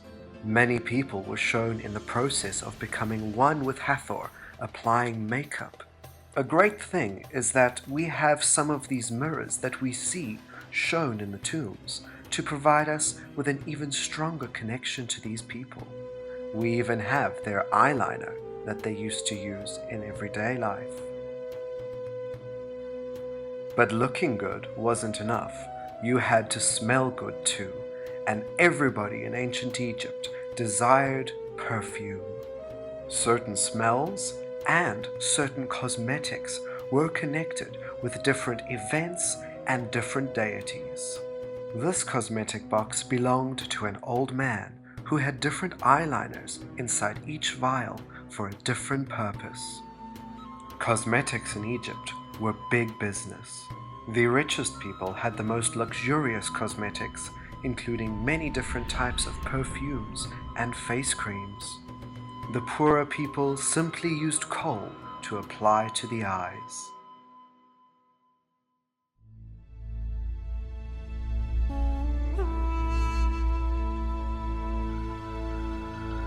Not all of Florence's Egyptian secrets are ancient. Some modern ones are in plain sight at some of the city's most famous monuments. It was here, on the famous Ponte Vecchio, that Lord Carnarvon and Howard Carter rented an apartment where they would stay on their travels to Egypt. We aren't sure which one of these is theirs, but it's definitely one of them.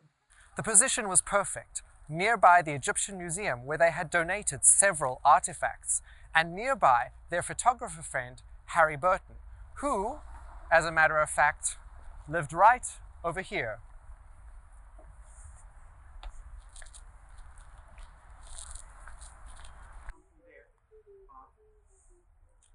It was on this street that Harry Burton and his wife Minnie lived. And actually, in this house right here, many visits took place between Howard Carter and Lord Carnarvon. Visits 100 years ago that would make history. Harry Burton moved to Italy in 1896, where he began to work as a photographer at the Museo Archaeologico. There, he met the rich American Theodore Davies, who funded many archaeological digs in Egypt. A bombastic man that forced many of his discoveries took Harry along to capture the moment. From there, he managed to meet Howard Carter. This self-taught Egyptologist had already been working in Egypt for many years, even working alongside Theodore Davies. But luckily, Carter met Lord Carnarvon, who funded his excavations. And from that, they had their most important discovery. Funded by Lord Carnarvon on the 4th of November 1922 at Howard Carter's excavation, a young water boy found the steps into the tomb of Tutankhamun. During that discovery, Harry Burton took his most famous photographs. Using large glass plate photography, Harry Burton faced his biggest challenge. His unique images would capture the world's imagination and begin the phenomena of Egyptomania. Captured faithfully by Harry Burton, a year and a half after they discovered the tomb, they saw the golden sarcophagus of the king. It was not until the 28th of October 1925 that they finally laid their eyes on the most beautiful piece in Egyptian art, the golden death mask of Tutankhamun. And we have these marvelous images from a chance meeting at the museum in Florence.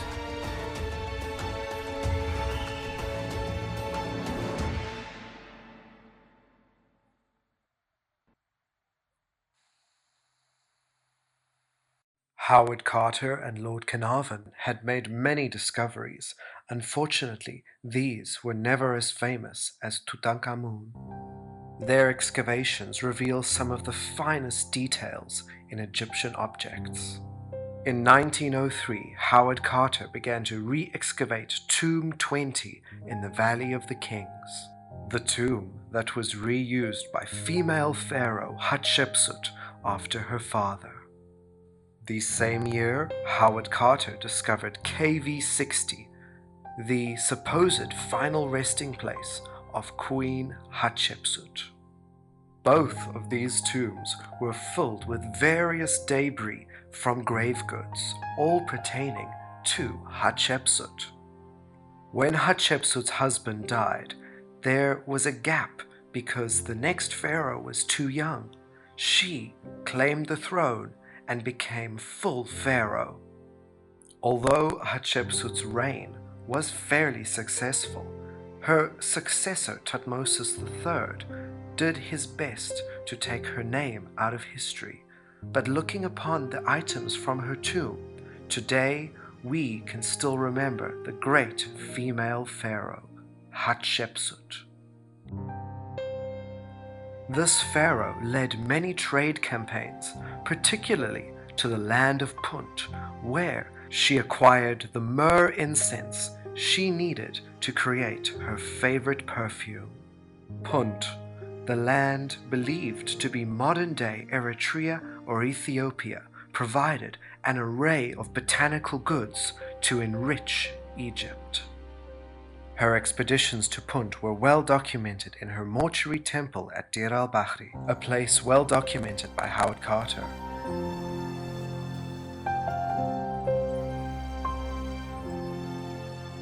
In the early 1900s, Howard Carter and Lord Carnarvon discovered the tomb of Queen Hatshepsut. Unfortunately, all of the pieces in the tomb have been taken out during grave robbings. However, some very interesting pieces remain that were of no interest to grave robbers, such as these little incredible wooden figurines of farm implements like wheelbarrows and pickaxes, and everyday items like a knife, reed mats, and baskets. What we have here is Hatshepsut's perfume. Well, the most amazing thing is the perfume is still inside the bottle. And these are just some of the pieces that Howard Carter, Lord Carnarvon, donated to this museum. Howard Carter, a man who barely finished school and who received all of his archaeological and Egyptological training in the field, is now seen as one of the most important Egyptologists in history and one of the most educated Egyptologists in history. An unknown fact is that Howard Carter and Lord Carnarvon had found many tombs and unexplored places before they had found the tomb of Tutankhamun. And a lot of these pieces were then donated to some of their favorite museums around the world, including the museum in Florence.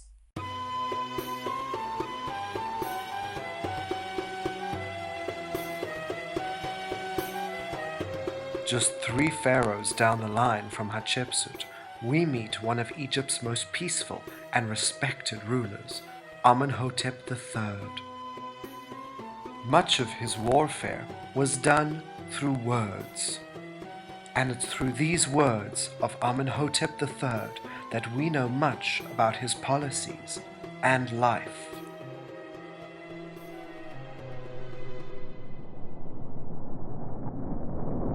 Queen Tiye, the great royal wife of Amenhotep III, the wife whose wedding he bragged about to the entire land of Egypt. Many international policies were made directly through this woman. She had a firm grip on Egypt, even after the death of her husband. A powerful woman unlike any other, grandmother to Tutankhamun and mother to the heretic pharaoh Akhenaten. Ptahmos, meaning born of the god Ptah, was the chief tax keeper under the reign of Amenhotep III.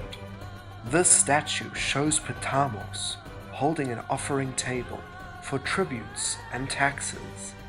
The side indicates that the statue was commissioned by his son, Hedge. This statue was found in Thebes in 1791 and is one of the most elaborately carved statues from the period, from his kilt to his fingers to his elaborately decorated wig, eye makeup, and pierced ears, even his small details of his shirt. On the shoulder of his dress is the name of Amenhotep.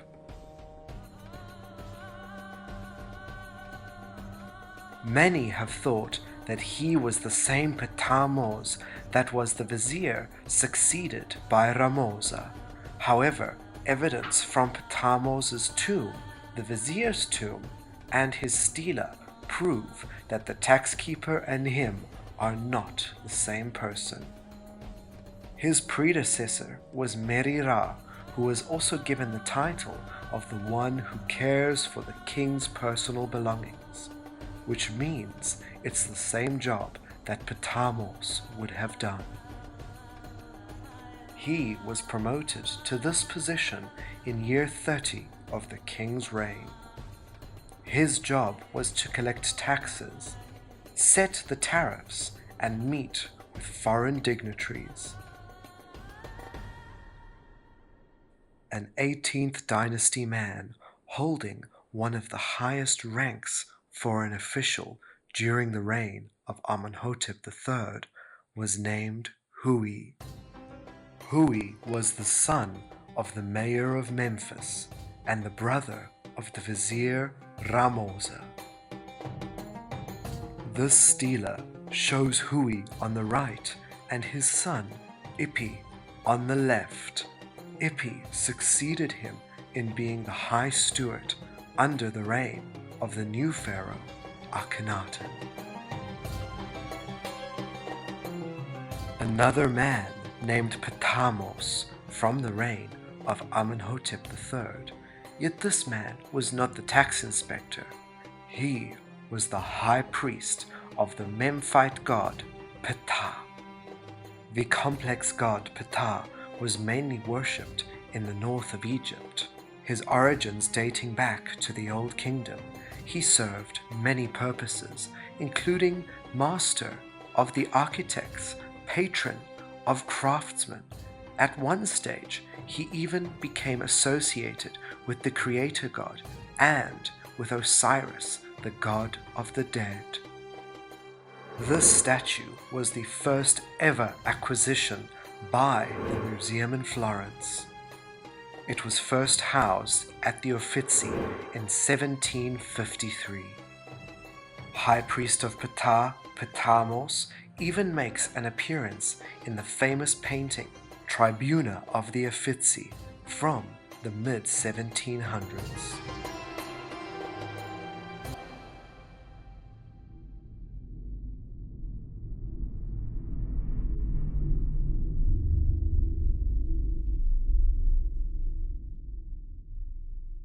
the son of Amenhotep III, Akhenaten, when he became pharaoh, shook the country to its core. He introduced a new art style to the people that had never been seen before. And, most importantly, he disregarded all the gods of Egypt in favor of his one god, Aten. This pharaoh was to be worshipped, and his wife, Nefertiti. Only through them could your prayers reach the gods. This unstable time saw the destruction of many statues of the king and queen after their rule, as is evident from the ruins of these royal feet. It wasn't all that bad during Akhenaten and Nefertiti's reign. The pharaoh handed out many extravagant gifts, including some of the most fine linen garments, as shown on tomb walls of nobles at the time. If you were willing to serve Akhenaten, he would treat you well, no matter what class you were from. This man clearly wanted to show that he could afford a wig, showing his wig is transparent, with his shaved head visible underneath, a sign of nobility.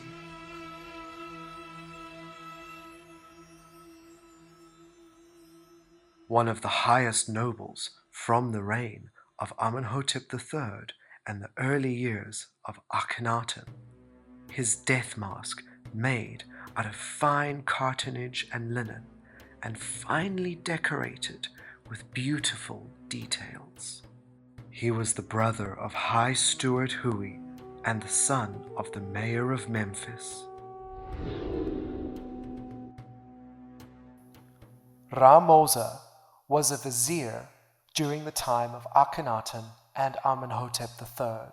He disappeared from history because of his opposing religious views compared to Akhenaten.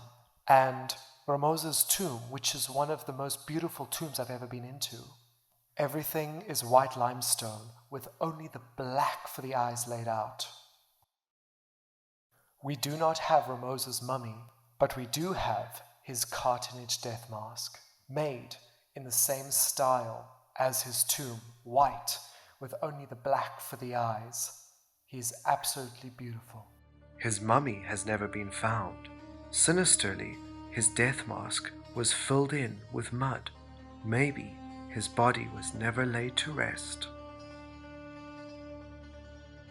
This granite bust shows the army general of Akhenaten and the future pharaoh, Horemheb.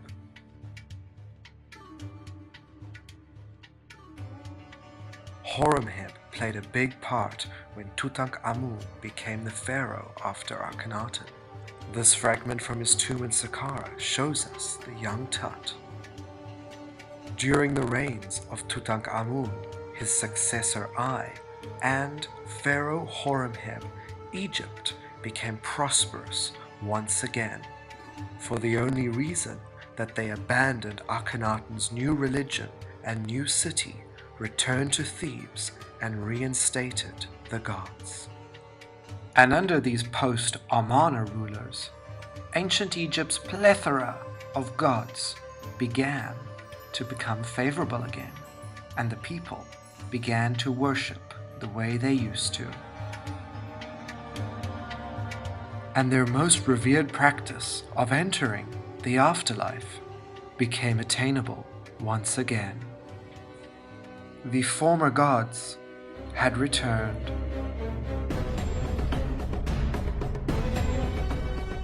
And of them all, none more important than Osiris, the god who allowed you into heaven.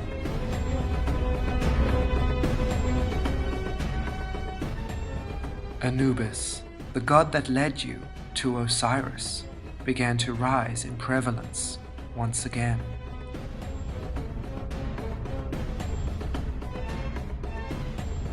The old burial practices returned, where Anubis would lead you to the next world. A world pretty similar to ours, only as a paradise.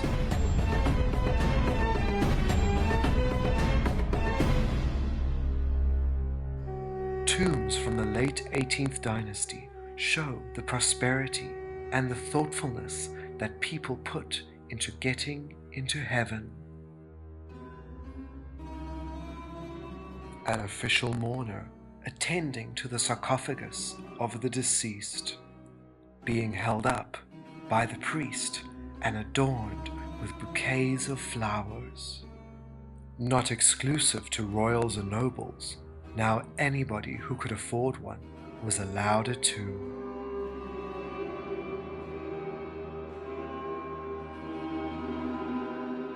By the 18th dynasty, pyramids were no longer constructed for burials. Instead, many people at Deir el-Medina began to use a shape harking back to the Pyramid Age. Placed inside the tomb, these little pyramids were called, well, pyramidions. Connected to the sun god Ra, they served the same purpose on a smaller scale, and featured on the pinnacle of a new concept known as a funerary chapel at Deir el-Medina, where your family could leave you offerings. The population worshipped many gods, and even wrote special letters to the gods with their prayers.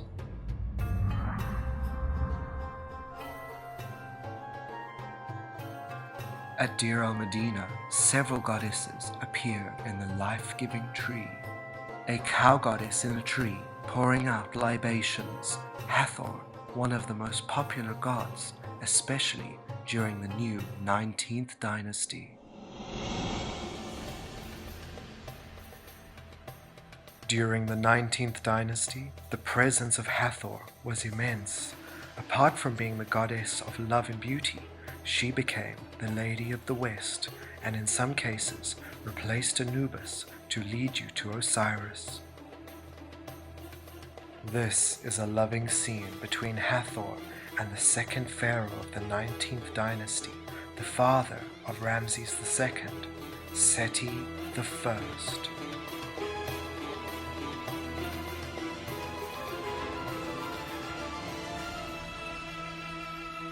The most amazing piece, yet it's not actually very well looked after. It should be inside a glass case. It's from the tomb of Seti I, found by Giovanni Belzoni. In 1871, the Italian explorer Giovanni Belzoni discovered the longest tomb in the Valley of the Kings. The craftsmen of Seti's reign, in my opinion, were the highest skilled of all, paying attention to even the smallest details. The pharaoh's name in beautiful technicolor standing next to Hathor. These subtle contours on the body of the pharaoh exude elegance. Hathor's decorated hair fit for a goddess, and the pharaoh's golden sandals with his long, elegant feet. The king holding hands with the Lady of the West. Due to the humid European conditions, much of the paint is dissolving away. From a four-sided pillar, the twin of this scene can be found in the Louvre in Paris.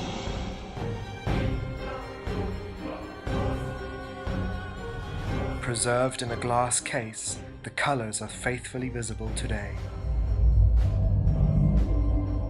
Seti I, one of the most prolific pharaohs, maintained Egypt's wider borders.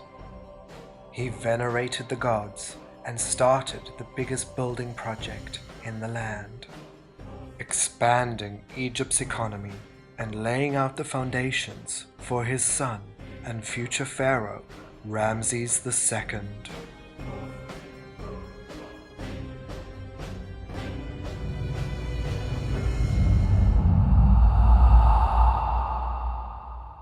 Many of the incredible artifacts in this museum were found by the great Italian explorer Giovanni Belzoni in the 1800s.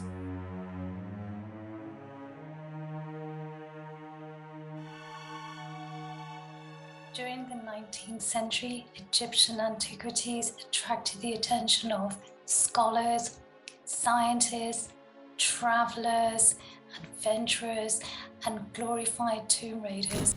In the early 1800s, it resulted in the coming together of three extraordinary men. These were Henry Salt, Giovanni Belzoni, and Muhammad Ali Pasha. Henry Salt was a British consul general in Egypt. He came from a prosperous background. His father was a local physician. This gave him the means to study portrait painting. Unfortunately, he failed to build the reputation he had hoped for, but he managed to get a lucky break traveling across the globe as draftsman for a British lord. These voyages led to diplomatic and scholarly attainments and eventually the position of consul general in Egypt. Belzoni, on the other hand, was the son of a barber, a profession which deservedly has been much more appreciated during the recent COVID lockdowns. Belzoni, however, didn't want to follow in his father's footsteps, so as a teenager he rebelled and had other plans for himself. After being dumped by his girlfriend at 18, Belzoni was brokenhearted. His solution was to forget about girls and devote himself to God and join a monastery. The universe, however, had other plans for him, and events led him to fleeing Italy and becoming a circus strongman in England. It is in England where he would meet his soulmate and devoted wife Sarah, an intrepid travel companion and major player in every aspect of his life. It's his training in hydraulics, however, that changed both their lives and led them to Egypt and Belzoni face to face with the fearless Muhammad Ali Pasha. If I had to describe Belzoni in a few words, he would probably be impulsive for sure, innovative, resilient, determined, charismatic, tall, and strong. Very strong.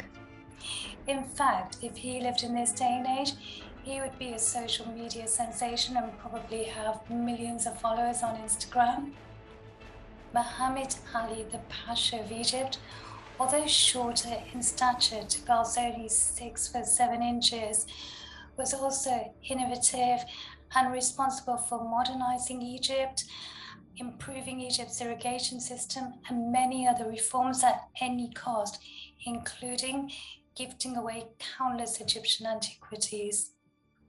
It is in this social milieu that Belzoni, failing in his bid to sell his hydraulic machine to the Pasha, led him to discovering and transporting Egyptian antiquities and being introduced to Henry Salt. This would be the start of something resembling an Indiana Jones type movie where Belzoni would encounter obstacles, rivalry, assassination attempts, and betrayal. Henry Salt managed to convince Belzoni to move a colossal granite head of Ramses II, weighing over a staggering 7 tons. Many had failed to do this. Belzoni succeeded due to his engineering skills and using methods very similar to those the ancient Egyptians used. This was an arduous task, as you can imagine, in the grueling Egyptian heat, but it made Salt aware of what an incredible man and how useful Belzoni was to him. This momentous statue now resides in the British Museum and attracts visitors from all over the world. For Belzoni, it marked the beginning of many discoveries and the transportation of Egyptian artifacts to the British Museum and other European museums.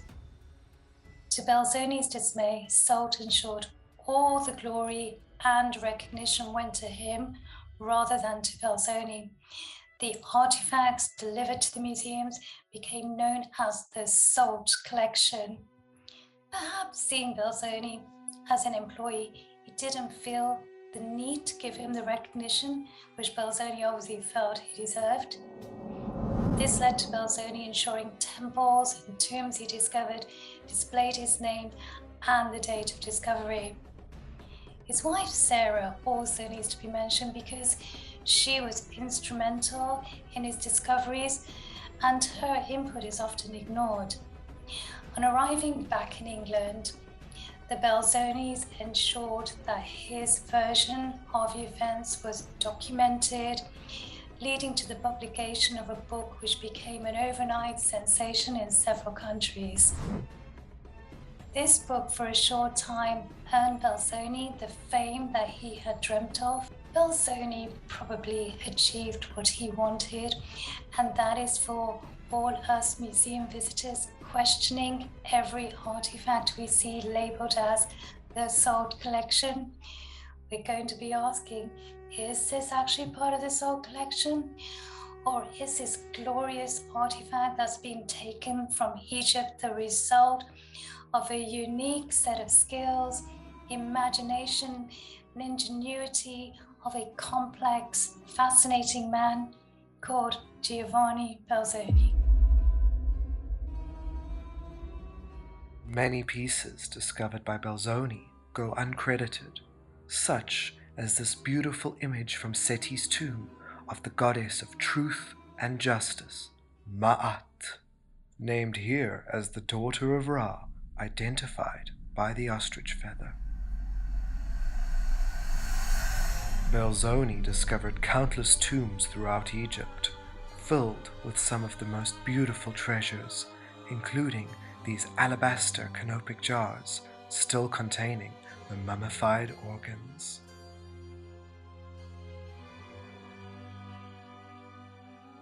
In the completely looted tomb, he discovered hundreds of shabtis of Seti I. Seti's son and successor, Ramses II, seen here in a small bust with an obelisk behind, reminiscent of the one in Florence. Today, we marvel in awe at the monuments of ancient Egypt, but who built these godly structures?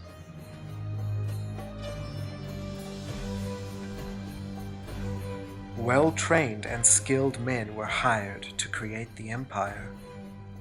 This scene shows many men at work in everyday life. Even one man stopping to look at us, saying, "What are you doing?" While his scribal colleague designs the text for the back of the statue.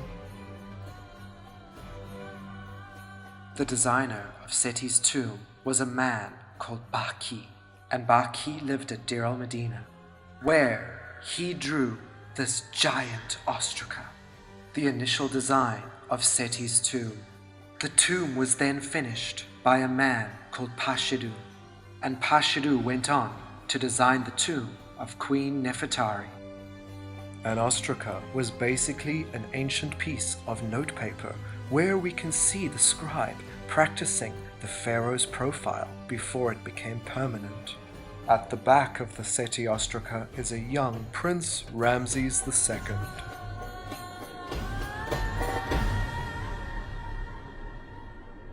A piece that has come from one of Egypt's most sacred sites, Abydos. Here we see Ramses II, beautifully depicted with his elaborately decorated crown and his huge name written here, Wusurmaetra, Ramses, and he is holding an offering of 2 bracelets and a necklace to the god. Holding out the offerings to Osiris, Ramses is even shown here wearing a combination of different crowns. One included is the crown of the god of the afterlife, Osiris. It's undeniable that Ramses' profile is one of the most distinctive. Well known for his military victories, but what physical ties remain?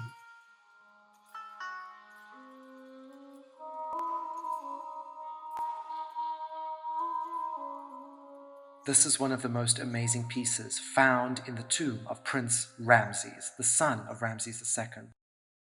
Artifacts that belonged to his father. This kilt that would have been worn by Ramses II, made out of some of the finest linen. It's incredible to be so close to something so personal owned by a pharaoh.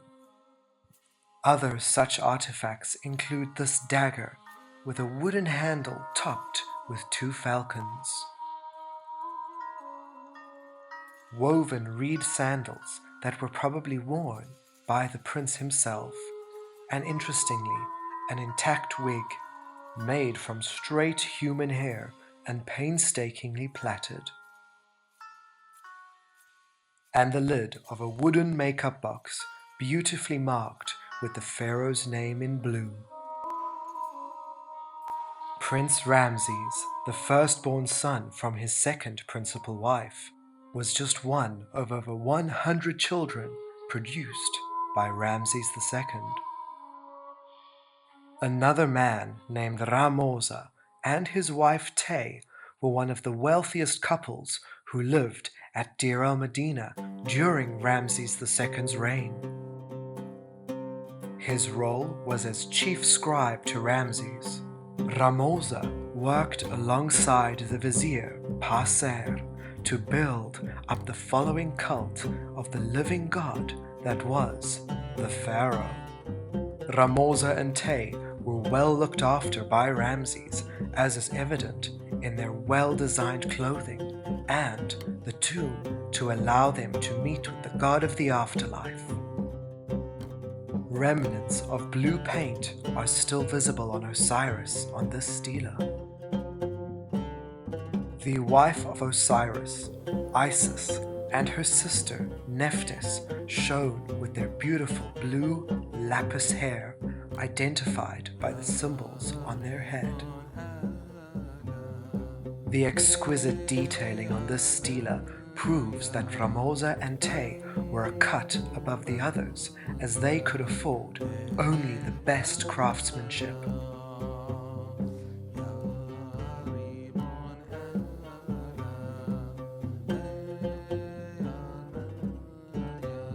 Eating a date with a lotus above her head before the offerings from her son, their daughter pouring out oils and incense for the couple's spirit. Beside the chair of the nobles, their grandchildren enjoying fruit, a glimpse at ancient family dynamics. Ramses II had one of the longest reigns of any Egyptian pharaoh. One of his many viziers that was around at the end of his father's reign and the beginning of his was called Paser.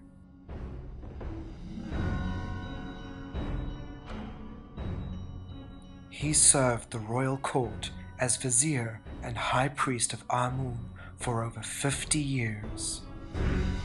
Ramses afforded Paser a tomb. In the tomb, he placed a foundation stone displaying his titles. This is a pillar from the tomb of Ptolemaic from Saqqara. Ptolemaic was named as mayor in Memphis by Seti I after he served in battle with Ramses and Seti.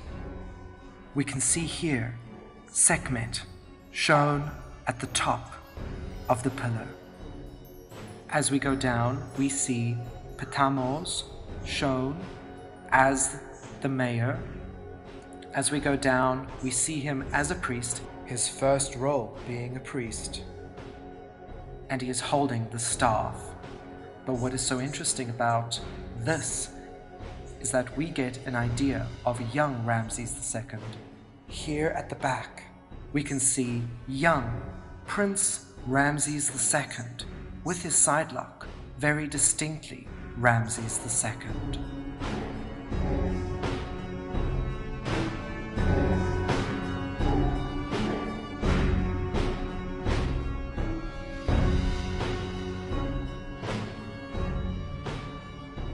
Ptolemaic and his brother Paser, who was the army general of Ramses II, were both given tombs in Saqqara. Their tombs were discovered in 1885 by Theodore Davies, the man who spent much time at the museum in Florence. Even though there was much warfare during the reign of Ramses II, the people enjoyed a utopian-type lifestyle. as was written by residents and foreign allies. An exquisite colored scene from the tomb of Parser at Saqqara displays an array of beautiful priestesses pouring out the abundant harvests for Ptolemaic. He carefully selects a succulent fig for his delectation.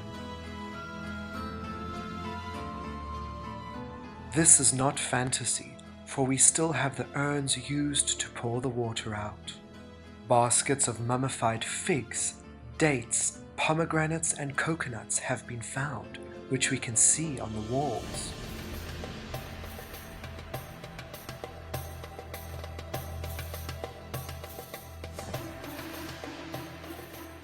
The tomb of Ptolemaic shows us the agricultural success and the beauty of Ramses II's reign.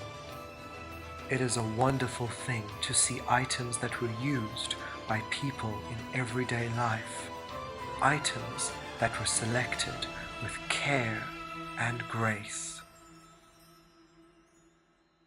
items that bring the life and the death of the ancient Egyptians to reality.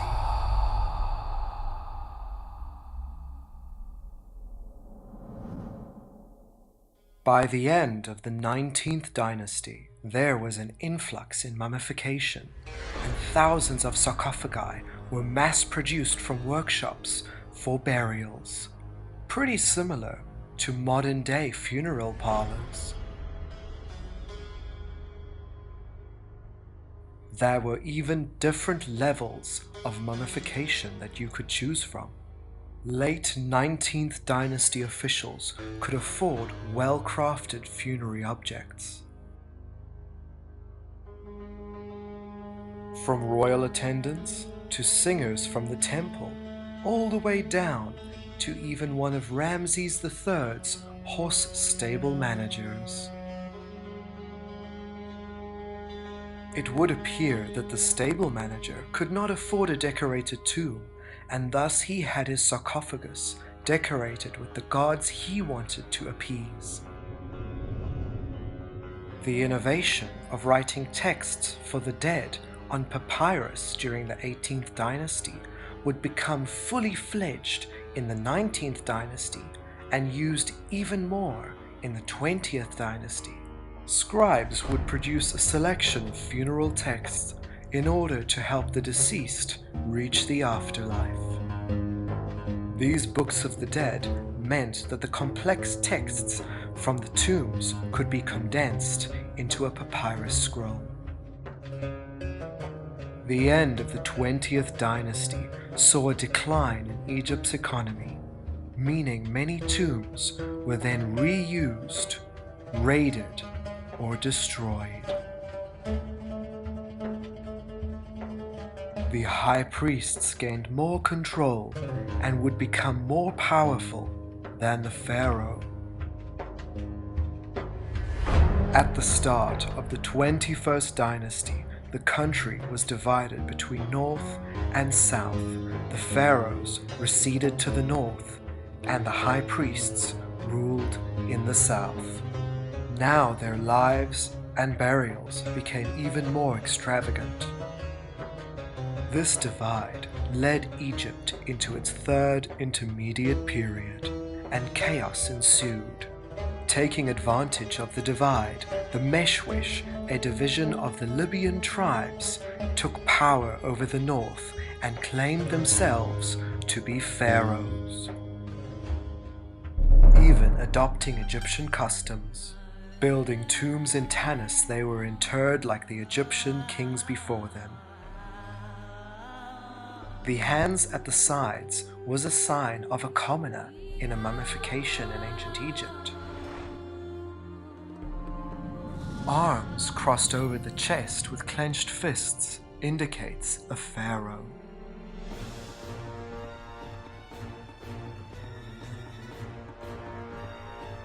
This male mummy and yellow coffin date to the 22nd Libyan dynasty. All the signs indicate that he could be one of the great Libyan pharaohs of the Third Intermediate Period, although his coffin is too damaged to reveal a name. Evidence of insert holes on his brow and chin indicate a royal cobra and beard.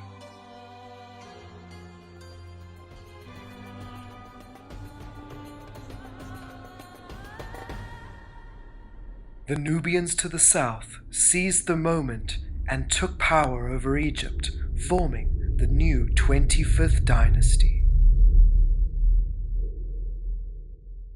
Tashrepanret, the nanny of the daughter of Pharaoh Taharka. She looked after Amun-Idris. And here we have the nanny's death mask. It's probably the biggest death mask I've ever seen.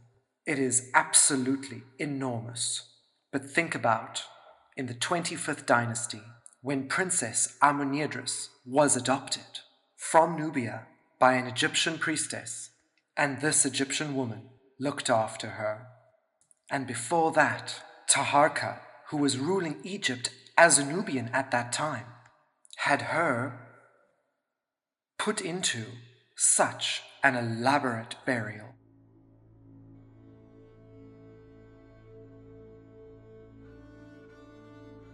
Tashrepanret raised Amun-Idris, who would eventually become the god's wife of Amun and rule Thebes on behalf of her father.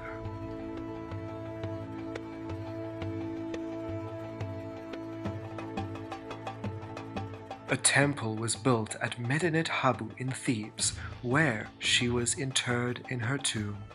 Taharka afforded Tashrepanret an elaborate tomb in Thebes. Her sarcophagus and burial shrine is one of the largest and most unique in the history of Egyptian burials. Tashrepanret wears the vulture crown connecting her to the goddess and wife of Amun, Mut. A wood and silver mirror in its protective case and eyeliner were some of the many objects found in Tashrepanret's tomb. Ruling Egypt for less than 100 years, the Nubians fought off the Assyrians but were eventually chased out of Egypt by the native Egyptians.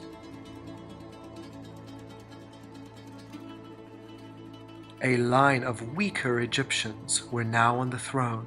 Soon they were conquered by a new power from the north, known as the Persians, forming the 27th dynasty. Needless to say, the Persian rulers made life unbearable for the Egyptians. This burial of a 27th dynasty singer proves that coffins were no longer individually made and had to be produced from what was available. Eventually, the Egyptians took back power, only to lose it again to the invading foreigners, the Persians. Their salvation would arrive from an unexpected Greek Macedonian man who liberated the Egyptians. We don't often see Alexander the Great depicted as an Egyptian or even as a pharaoh, only on a couple of statues and carvings. However, here we have something so unique. It is Alexander depicted as the god Hapi before an offering table, with fish and plants hanging off the offering table. Isn't he just the most magnificent example of Greek and Egyptian art combined? When Alexander chased out the Persians from Egypt, he was named as the son of Amun and became pharaoh. Uncontested by the Egyptians, he started a new line of Greek Ptolemaic rulers. He stayed less than 6 months, but he left a mark that was immense. One of my favorite pieces at the Archaeological Museum in Firenze is also one of the smallest. It is a silver coin showing Alexander the Great as a pharaoh. This small silver coin shows Alexander the Great and the goddess Hera on the back. We can tell that it's Alexander from his distinct features and his hair, and also the name being on the back of the coin. However, a telltale sign to know that this is Alexander after he became a pharaoh is he is wearing the ram's horns, showing that this is Alexander after he became pharaoh, as he was named also as the son of Amun.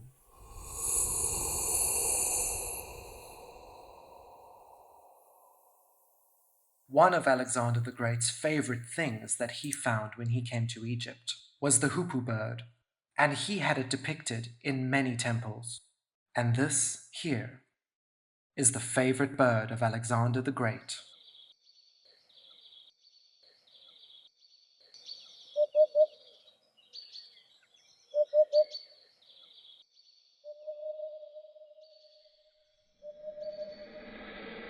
Alexander's chosen successor to rule Egypt was Ptolemy. After Ptolemy came a phenomenal woman who became a female pharaoh, Arsinoe. The Ptolemies were a complicated lot, to say the least, and one of the most famous was the great queen and pharaoh Cleopatra VII.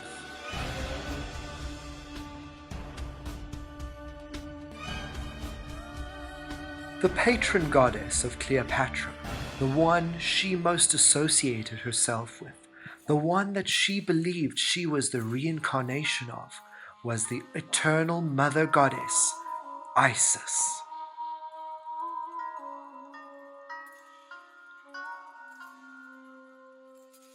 Isis suckling her child Horus, the next pharaoh. Many bronzes were made in the forms of the gods, as they believed bronze was a living metal, for when it oxidized, it grew green mold, which showed the metal was alive. This solitary 4,600-year-old god grew in popularity under the Ptolemies. Imhotep, the architect of the world's first ever pyramid.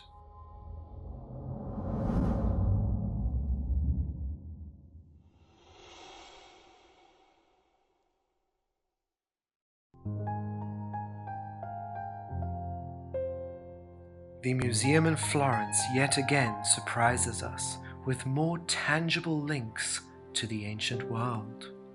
Objects that look as familiar to us as they did to people 3,000 years ago, from beanies to tunics, even woven socks.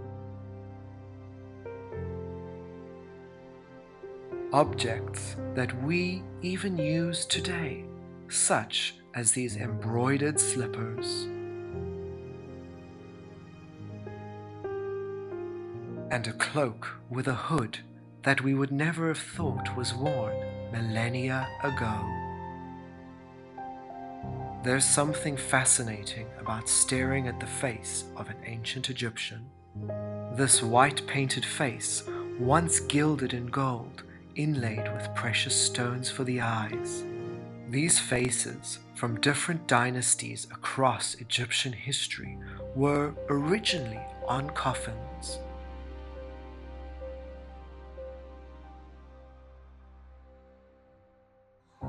In modern times, when tombs were raided, the faces were cut off of the coffin to be sold to a tourist who could easily pack it in their bag. The inhumane desecration of Egyptian artifacts did not only happen in modern times.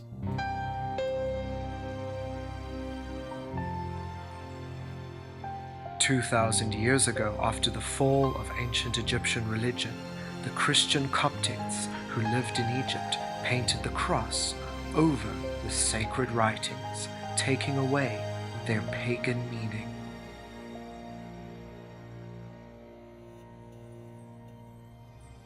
After the death of Cleopatra, the new Roman emperors who ruled Egypt still depicted themselves as pharaohs.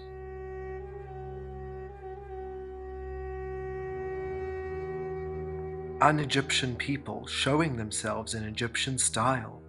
In the 1st century AD, settlements in the Siwa Oasis and Fayum still depicted themselves in Egyptian style, but with a mix of Greek and Roman. In the 4th century AD, the wine producers in Fayum, who had been around for centuries, still created death masks, a lifelike image beautifully crafted out of wood and wax paint. An unsurpassable culture with its monuments that have stood for thousands of years and that will be here far longer after we are all gone. Egypt is indeed the den of antiquity.